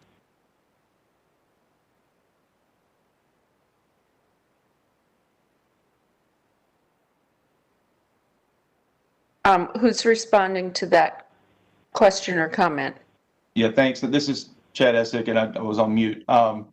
So we certainly, our intent is to screen all sides of the parking deck pursuant to these Urban Design Center guidelines and what we've put in these conditions. So if you look at and I don't have the, I'm looking at the conditions themselves and reading them to you, but there's a requirement that architectural or vegetative screens must be used to articulate the facade, hide parking vehicles, and shield lighting. and then it goes into what those screening elements can be. And again, we've gone into verbatim what the Urban Design Center recommended. So we intend to screen that parking deck from all sides, and the specifics as to the type of materials and the openings, that's all what was provided to us, and those recommendations from the Urban Design Center. Councilmember Knight, you had a question. Yeah, I was going to ask about parking as well. As the applicants know, or assume you know, we've had a lot of discussion about parking and the amount of parking needed, the internalization of parking. And so that's why you're getting these questions. I'm still not clear on, are you going to screen all the parking, the floors that are going to be used for parking, and explain again the ground floor or ground story for parking? I'm confused. Is the ground story and floor going to be something other than parking? And then how many floors are you going to screen the parking? And remind us why you need 9 stories of parking. Let me take a shot at that, and then I may defer some of that to our architect who's on the phone, Steve Hepler. But there is a condition. So the ground story of the parking deck is going to be wrapped with active uses, so it doesn't need to be screened. So then any upper stories that are above that are going to require the screening, and we will screen that on all sides of the parking deck.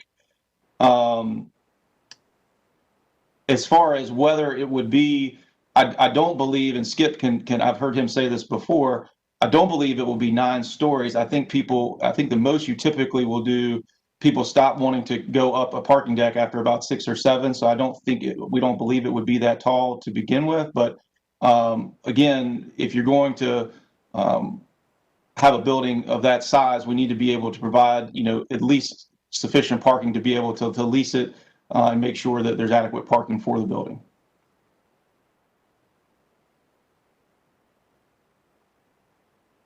Excuse me, I have the dogs all barking at once, so I was delaying picking this up. First off, Councilor Knight, do you have a follow-up question? And then I have Councilor Branch next. Well, the barking calls we lost, unfortunately. But yes, we did. I think the architect was going to comment on this. Okay.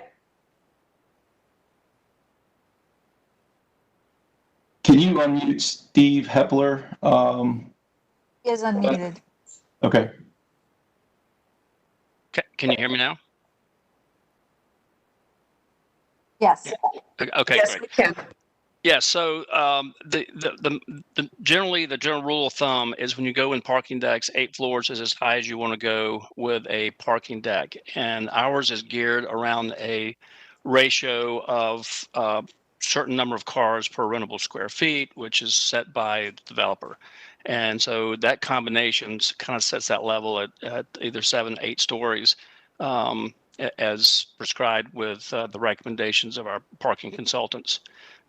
As far as the height of the parking deck itself, and we're going to screen all of the parking levels of the deck itself. Street level will be accessible for any number of uses and accessible to the public. The backside of the lot actually is underground. The topo falls off back there for those that have seen that site. So it's the first level, which will be available for public access on the street levels, but on the backside, it's actually the first levels, mostly underground, so won't be used. Hope that answers your question. Councilor Knight, does that answer your question? Yes, that helps. Thank you. Councilor Branch. All right. So being an engineer, I'm just going to ask a very direct question from what I've heard. Your first couple of floors of parking, decks of parking, are going to be wrapped with some type of office space. So they're going to basically be internal to the building. So there is no lights to screen. Is that a correct understanding? The ground floor of the parking deck will be wrapped with active uses, so there's no need to screen. at least the ground floor will be, and if there's any parking deck that's not wrapped above that, the upper stories, it will be screened pursuant to these requirements and the zoning conditions. So any non-wrap parking, any non-wrap portion of the parking deck will be screened? Correct. Okay.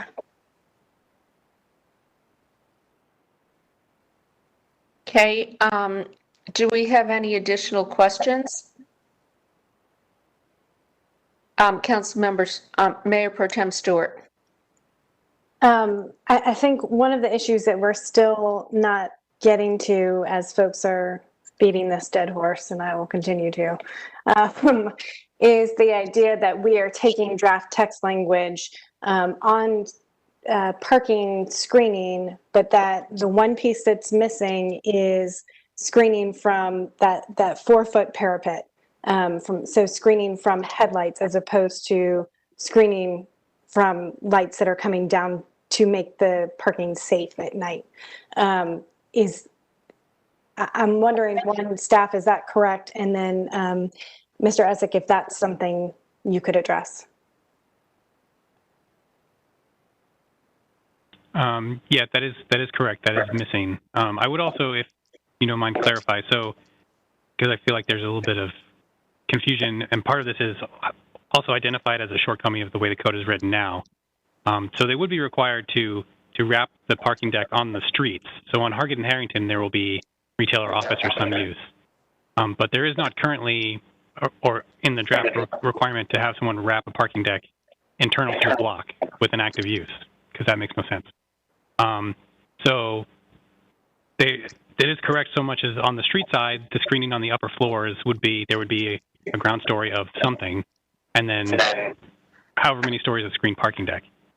The way this draft language is written, the screening says upper stories. So theoretically, there could be some scenario where the first floor interior to the block is not screened, and then it is above there.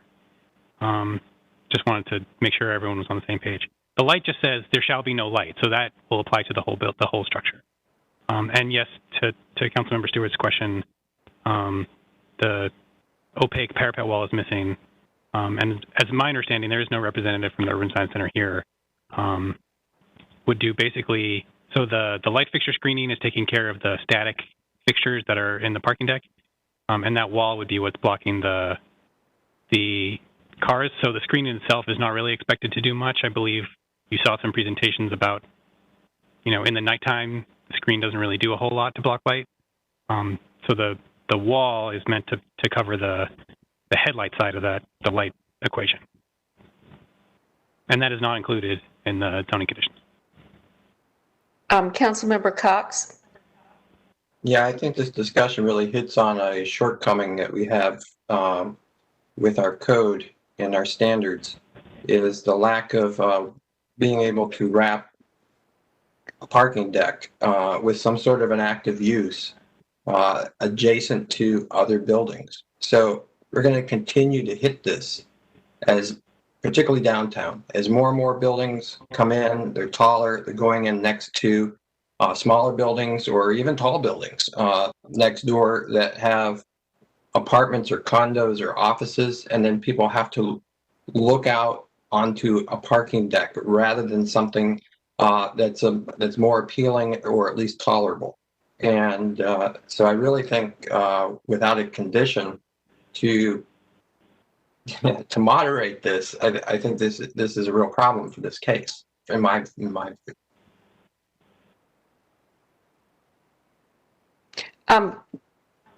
So this is, let me try to wrap this up. This is basically, we don't have the code yet in place. This case has incorporated language from the Urban Design Center, except for the 4-foot wall. Can I ask Chad if that was an oversight? Did the Urban Design Center bring that up and make that recommendation? Y'all, like, I'm trying to just figure out, was that something that was asked of you? And if you were asked to do that and decided not to, can you explain why? So yeah, that the language regarding the parapet wall was part of what the Urban Design Center had in some of their draft language. In talking with some of the architects, we haven't designed the parking deck yet, and there are certain ventilation requirements that are required for building code on how you have to ventilate parking decks. And so putting that parapet wall in when it's not been designed yet, we were concerned about that language and that condition. And our discussions with the architect was we felt like we could adequately screen headlights with the other requirements that we were already requiring and incorporating into the zoning conditions. So that's the reason that it wasn't included. It was a real building code, fire code issue without the deck being designed and knowing whether or not that was feasible. Okay, so far we haven't heard from the district counselor. You've been quiet tonight, Counselor Fort. Do you have any questions related to this? I don't know that I have specific questions. I guess I just have some issues or concerns. The applicant's not necessarily sure what they're going to do with the building. That's one thing that I'm contemplating.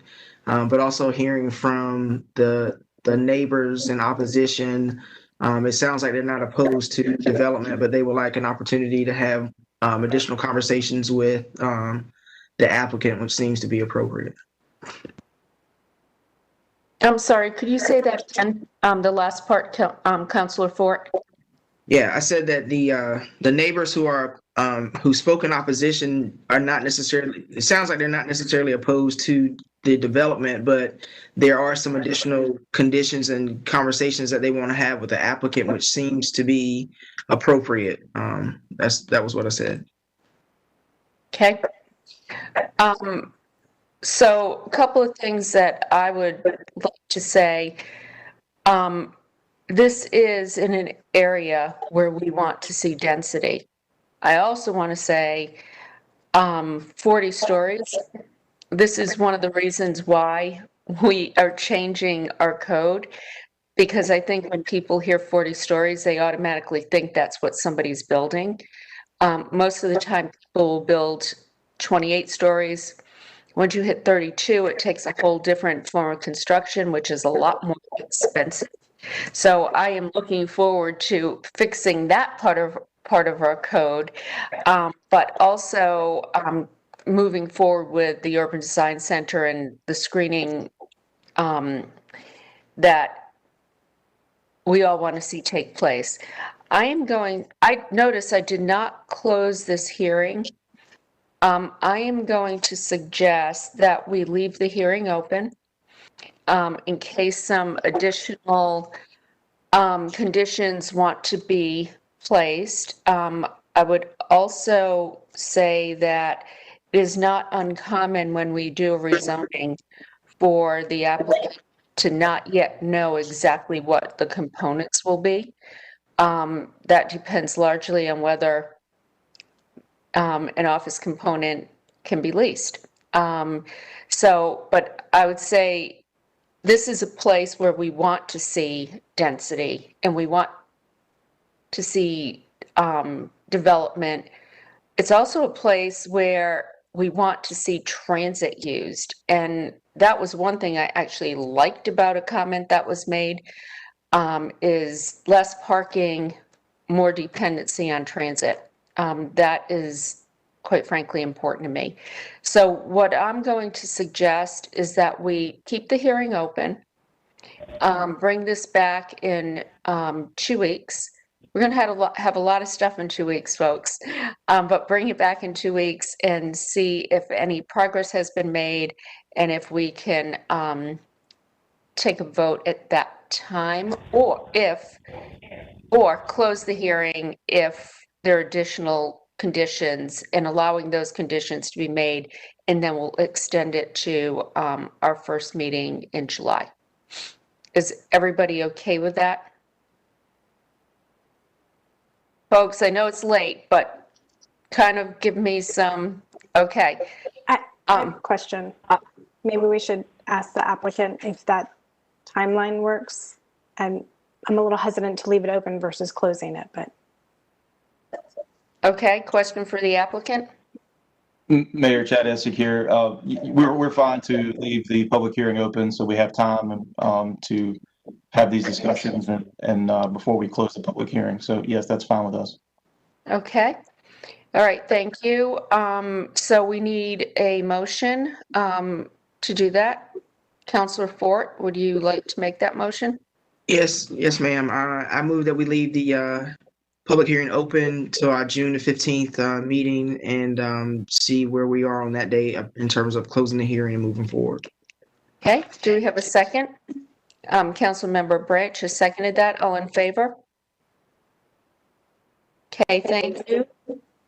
So this will come before us at our June 15th meeting, and we would encourage everybody to continue to talk to the applicants and see how we move this forward. City Clerk. Yes, Clerk. Are you going to allow additional comment at the next meeting since everybody's used their 8 minutes? We'll see at the time. We'll see where we are. Okay, and in addition, I have received letters of opposition that have been or will be forwarded to you. Okay, thank you. Okay, now we're on to our next case. And I guess Chad will be continuing with this. This is the rezoning Z5720 at 5710 Glenwood Avenue. Yes, ma'am. This is a Can y'all hear me? Great. This is a request to rezone 1 1/4 acres from R4 with the Brookhaven NCOD to OX3 parking limited with conditions. This is inconsistent with the future land use map, but consistent with the plan overall. And the Planning Commission did recommend approval. So aerial view of the site, you can see this is at the corner of Rembert and Glenwood. So we're just east of the Oak Park Shopping Center and west of Crabtree Valley Mall. A couple of views of the site. And there are some conditions proposed here. So they have limited the principal uses, limited residential density, limited building height, and also limited total building square footage. So the change here is pretty limited in terms of residential density. The setbacks are changing. And then the office square footage is increasing, but retail is not permitted. So this is inconsistent with that low density designation on the future land use map. The parking limited frontage that's offered is consistent with the urban form map. Again, consistent with the plan overall, even though it is inconsistent with future land use map.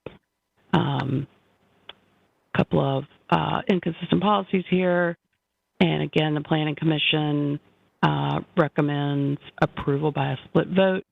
This does require an amendment to the future land use map, so if approved, the map would change from low density residential to office and residential mixed use. What questions could I answer for you before you open the public hearing? I know there are a lot of folks signed up to speak on this one.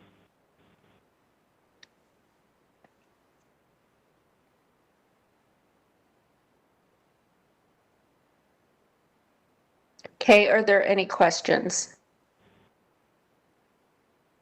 Okay, I'm going to open the public hearing. I'm just going to say this before we start. There does not seem to be support to move this case forward, but I will ask Clifford Zinner, who will be speaking, he's the owner, you have 8 minutes, as will the opponents. Is Mr. Zinner there? Yes, ma'am. Okay. Clifford Zinner, 106 Southeast Street, Raleigh, 27601. I'd like to reserve any unused time for rebuttal. First off, let me say I understand the opposition from the neighborhood, and at this time would only request more time to a deferral so I could work with them on a acceptable compromise versus a acceptance or denial of this rezoning request. This site is to be a positive benefit for the city. It can't really be single family homes. It's on a major thoroughfare coming into the city of Raleigh. It's surrounded by commercial development on all sides, except for backing up to Brookhaven. This property has been essentially commercial as long as I can remember. I got my car insurance there at the State Farm office many, many years ago. My wife took me here over 25 years ago to multiple times to our wedding photographer studio there. The original developer's son, who's an attorney in town, has informed me that this structure I took down, which many refer to as the Red Barn, was used as the builder's sales office for many years. I do understand that the Brookhaven neighbors don't want this use, that we came up with the daycare, although I am surprised at that because I thought the Wong's idea was a good compromise. But due to their strong continued opposition, again, I requested a deferral so that I can meet with them and with the neighbors and maybe come up with something that might be more palatable to them. Thank you.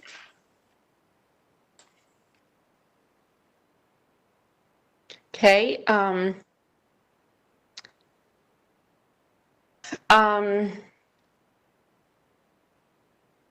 So you're asking for a deferral. I have a question related to that. You know, if the case is denied, there is an opportunity to come back to us and ask for consideration for another rezoning. You won't have to necessarily wait the 2 years. Should that happen, correct, Bynum? You're muted.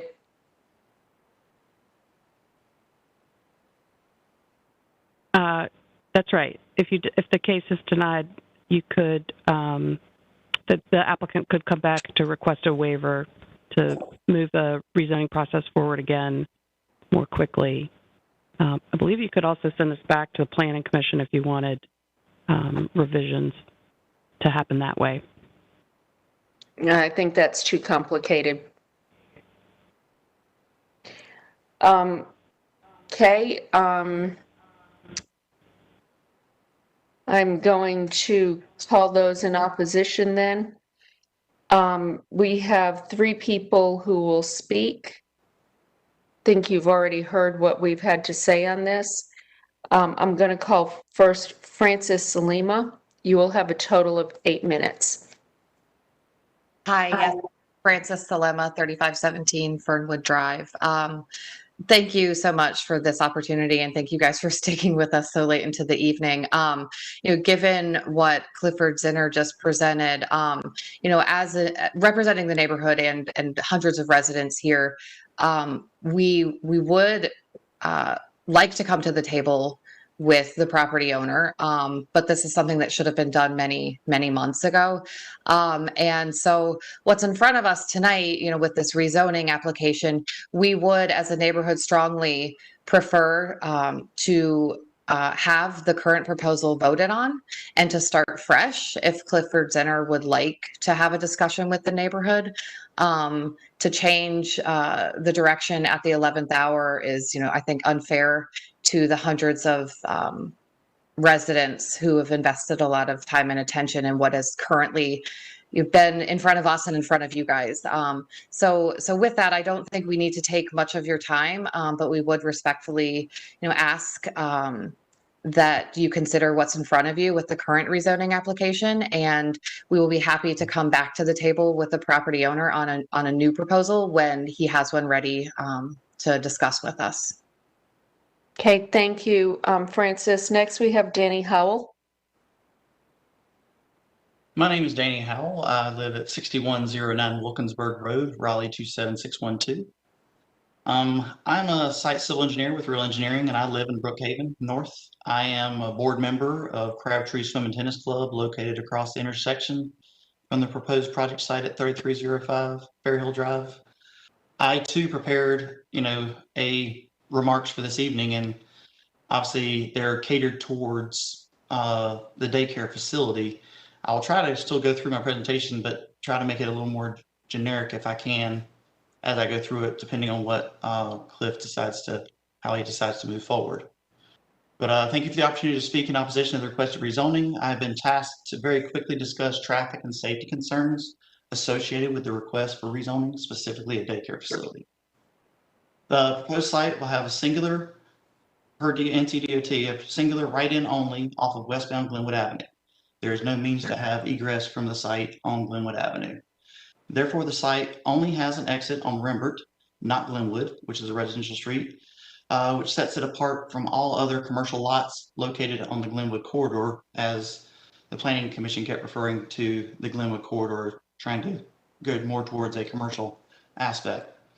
The main entrance and exit would be on a residential street located between two opposing residential driveways and directly adjacent to another residential driveway.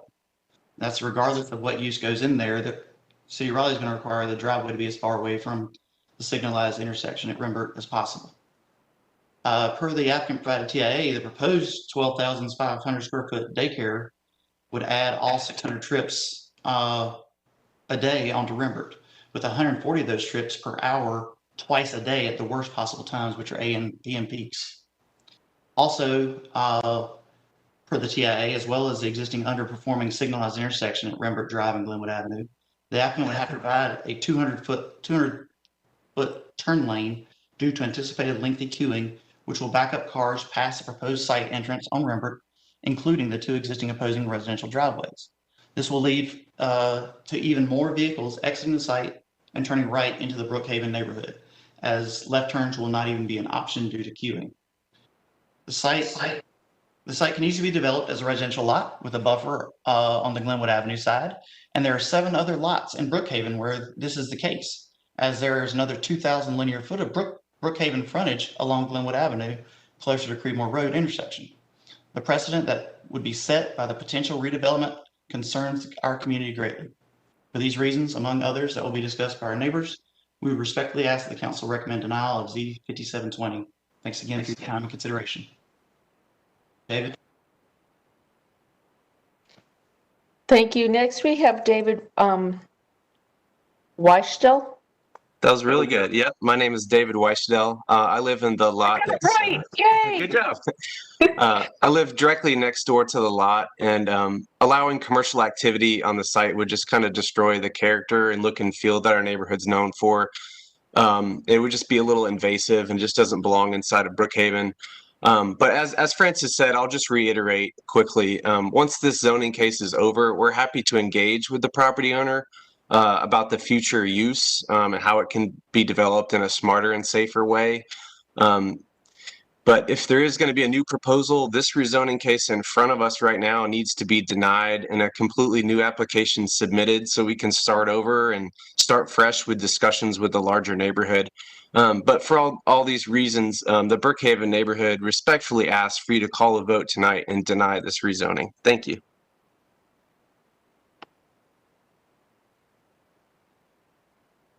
Okay, thank you. I am going to close the public hearing. Do we have any questions? Does anyone want to make a motion? Councilmember Knight?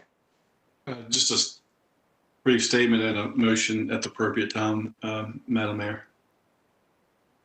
Well, there were no questions, so I guess That's it's the proper time. Good. Thank you. So I just want to state that this is a difficult case for many reasons. The location is known by many, certainly in West Raleigh, because it sits at a major intersection on Glenwood Avenue. And as Mr. Zinner said, it's where a big red house or barn-like structure existed for many years, hence being called the Red Barn Lot. The applicants, though, are truly small business entrepreneurs who are trying to find an appropriate place for their small business. They're not developers or big businesses. I think a daycare center is a type of business that would be the most appropriate at this location, not open on weekends or nights, and would fit in more with the neighborhood it fronts. And I'm sympathetic to that, but I'm not sure this is an appropriate location for any commercial enterprise. And I certainly don't think this location is the appropriate place for the size daycare center that they are proposing. And unfortunately, the applicants couldn't make it small enough to fit into the current zoning with a special use permit. This is a major intersection that leads into the Brookhaven neighborhood. The center would be right on the corner of the intersection, and the traffic dropping off and picking up would be substantial during already high traffic times of the day. This could lead to many public safety issues along Rembert Drive and within the neighborhood. This neighborhood is also covered by an NCOD, Neighborhood Conservation Overlay District. We've discussed these, and while some of us don't agree with those, in perpetuity, I can't speak this late at night, forever. The city did agree to this NCOD in the past and did make a commitment to this neighborhood, committed to the neighborhood covered by it. I've asked the neighborhood leadership to work with the owner, who is not the official applicant, of this property to try to figure out the best use of it. And I hope that that will be done. I also hope there's a way to help the applicant find a suitable location for their daycare center in this area of Raleigh. With that, Madam Mayor, I would like to make a motion. Perpetuity is the word I was looking for. We knew that. But it's late. Okay. I have to, before you make your motion, I just have to say this. We desperately need daycare in this city. In talking with a number of residents, especially people going back to work, it's one of their major concerns. What are they going to do with their children? We're in a whole new world because of COVID. And this kind of breaks my heart because this is an area of the city where we need daycare. We need it everywhere. I wish there was a way to, I don't know, find a way to make this happen and do it better. But I understand that NCDOT regulations and other rules prohibit that. But there's any folks out there with land who want to approach this applicant, it would be welcome. This is something we need. So I just wanted to echo that, Councilor Knight. This has been a hard case. Thank you, Madam Mayor. And with that, I'll make a motion. Yep. Thank you. I move to adopt the proposed consistency statement dated June 1, 2021, contained in the agenda materials, and to deny the zoning amendment. Do we have a second? Councilmember Branch has seconded. All in favor? I reluctantly raise my hand because I know this means quite a few children won't get the care they need, but I also understand the concerns of the neighborhood.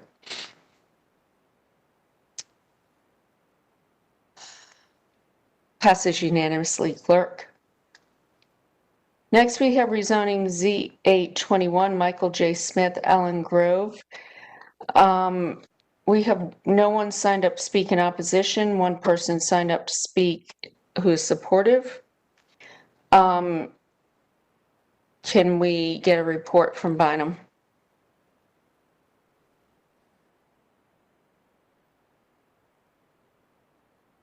It's changing the zoning district height from 3 stories to 5 stories, and it's adding some conditions and also applying the TOD overlay. Planning Commission recommends approval. This is Michael J. Smith Lane is on the south side of New Bern Avenue, out pretty close to Wake Met. And you can see this is on the east side of Sunnybrook Road. they have committed prohibited one use here, which is the commercial parking lot. The entitlement here is going up. The residential entitlement is going up by about 100 units. And the retail and office entitlement are both increasing modestly. This is inconsistent with the Office Research and Development designation on the future land use map, but it is consistent with the urban form map because of the application of the frontage, consistent with the plan overall, number of consistent policies here. The inconsistency is around the future land use map, and if approved, this would modify the future land use map to expand the office and residential mixed use designation in this area. You can see that light blue color to the west of the parcel in question. So an amendment would be adopted if the rezoning were approved. What questions could I answer for you before you open the public hearing?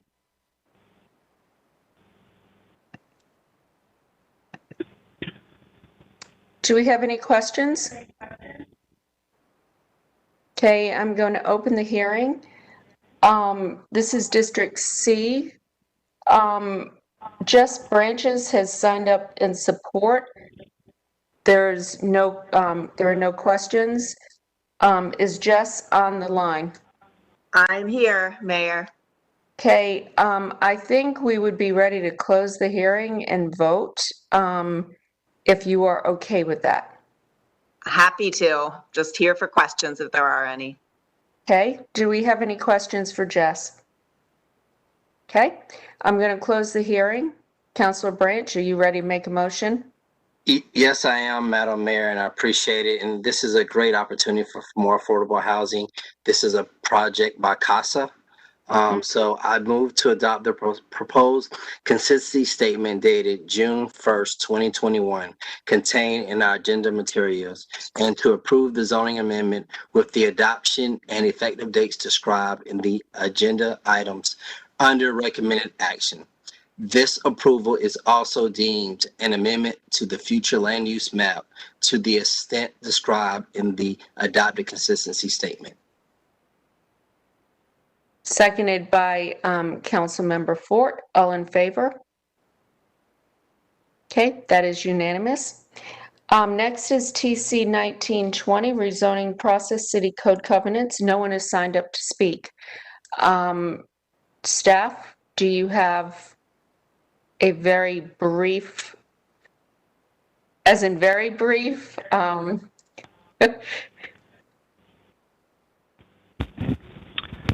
Thank you, Madam Mayor. Good evening, members of council. Justin Romero with Planning and Development. I will do my best to give you a very brief overview of this text change. It's TC 1920 related to the rezoning process and city code covenants. Just some highlights here. This is an amendment to the UDO, which removes the city code covenant requirement, revises the rezoning process to be in compliance with new state law. It incorporates new state law that allows you to adopt zoning regulations on the date of introduction by a simple majority vote, and makes other procedural changes to the rezoning process. Just going into a bit more detail, Section 1 removes the city code covenant, which is a legal document that binds property owners and assigns maintenance responsibilities and enforcement actions. It's a somewhat duplicative requirement that is handled elsewhere in the code, so it's being proposed for removal. Section 2 and 3 are largely terminology cleanup related to GS 160D, things like replacing the term conditional use district with conditional district. It also clarifies that the planned development district is a type of conditional district as well. Section 4, the large or the bulkiest section of the ordinance, it's the procedural changes to the rezoning process. There's language in there that adds the TCZ or text change rezoning process into the rezoning, into the same process that rezonings go through. There are clarifications to application requirements, for example, requirements that property subject to downzoning, where all property owners have to sign the applications that are subject to the requirements, language that clarifies how zoning district boundaries are determined. It allows for the concurrent review of zoning changes and comp plan amendments. It allows for site plans and renderings to be submitted in association with rezonings, so long as they're illustrating the written text of the conditions. Similar application requirements for historic overlay districts and neighborhood conservation overlay districts, where all subject property owners must sign applications. Changes to the Planning Commission's review of rezoning applications. It allows their committees to hold legislative hearings, which is largely a codification of an existing practice. There is more terminology cleanup using the term legislative hearing as opposed to public hearing. And it does revise deadlines for Planning Commission to act, going from 90 to 60 days, and removes the 45-day requirement for staff to bring forward an application. As far as council action is concerned, this text change codifies the existing practice to modify the future land use map when zoning amendments are approved, which are inconsistent, and it provides some clear language and requirement for a statement of reasonableness to be adopted. Absent from here are sections 5 and 6. Section 5 is just a clarification of the definition of the term planning director to include their designee. Section 6 is just a large replacement throughout the code of the term conditional use district with the term conditional district in accordance with 160D. I'm happy to take any questions you might have. Okay, do we have any questions? Councilmember Buffkin? Thank you, Mayor. I wonder if staff could speak to some of the description I saw in the backup materials about increased community engagement prior to the Planning Commission. Is that a part of this? There's no specific community engagement provisions in the text change. With the reduction in time that the Planning Commission has, there's an expectation that applicants will need to engage with the community in order to meet those deadlines or to avoid unfavorable decisions from the Planning Commission. Thank you.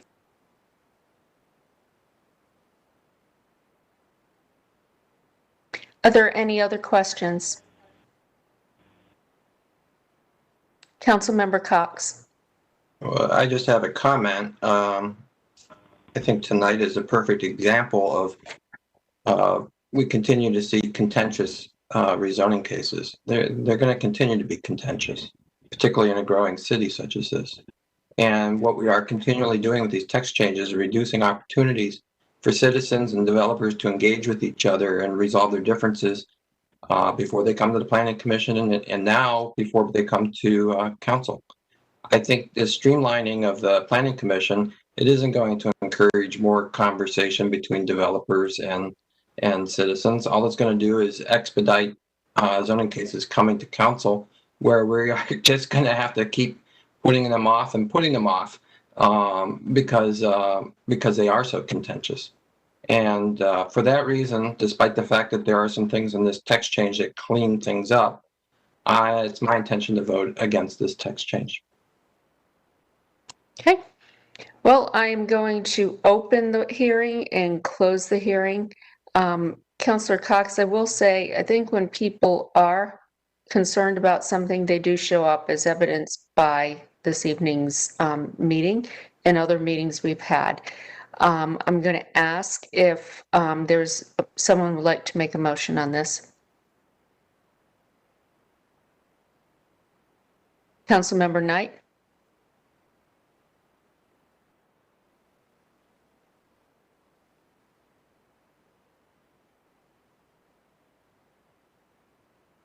Thank you, Madam Mayor. I move to adopt the proposed consistency statement dated June 1, 2021, contained in the agenda materials, and to approve the zoning text amendment with the adoption and the effective dates described in the agenda item under recommended action. Okay, seconded by Mayor Pro Tem Stewart. All in favor? Opposed? Councilmember Cox and Fort are opposed. Motion passes. Clerk. Okay. That is the last item on our agenda this evening. I want to thank everybody. There were a lot of cases tonight, and there will continue to be. Raleigh is a growing city. And this is what's going to happen. But I think we also have an opportunity to move forward text changes that will help us with the UDO. And that's what we're trying to do.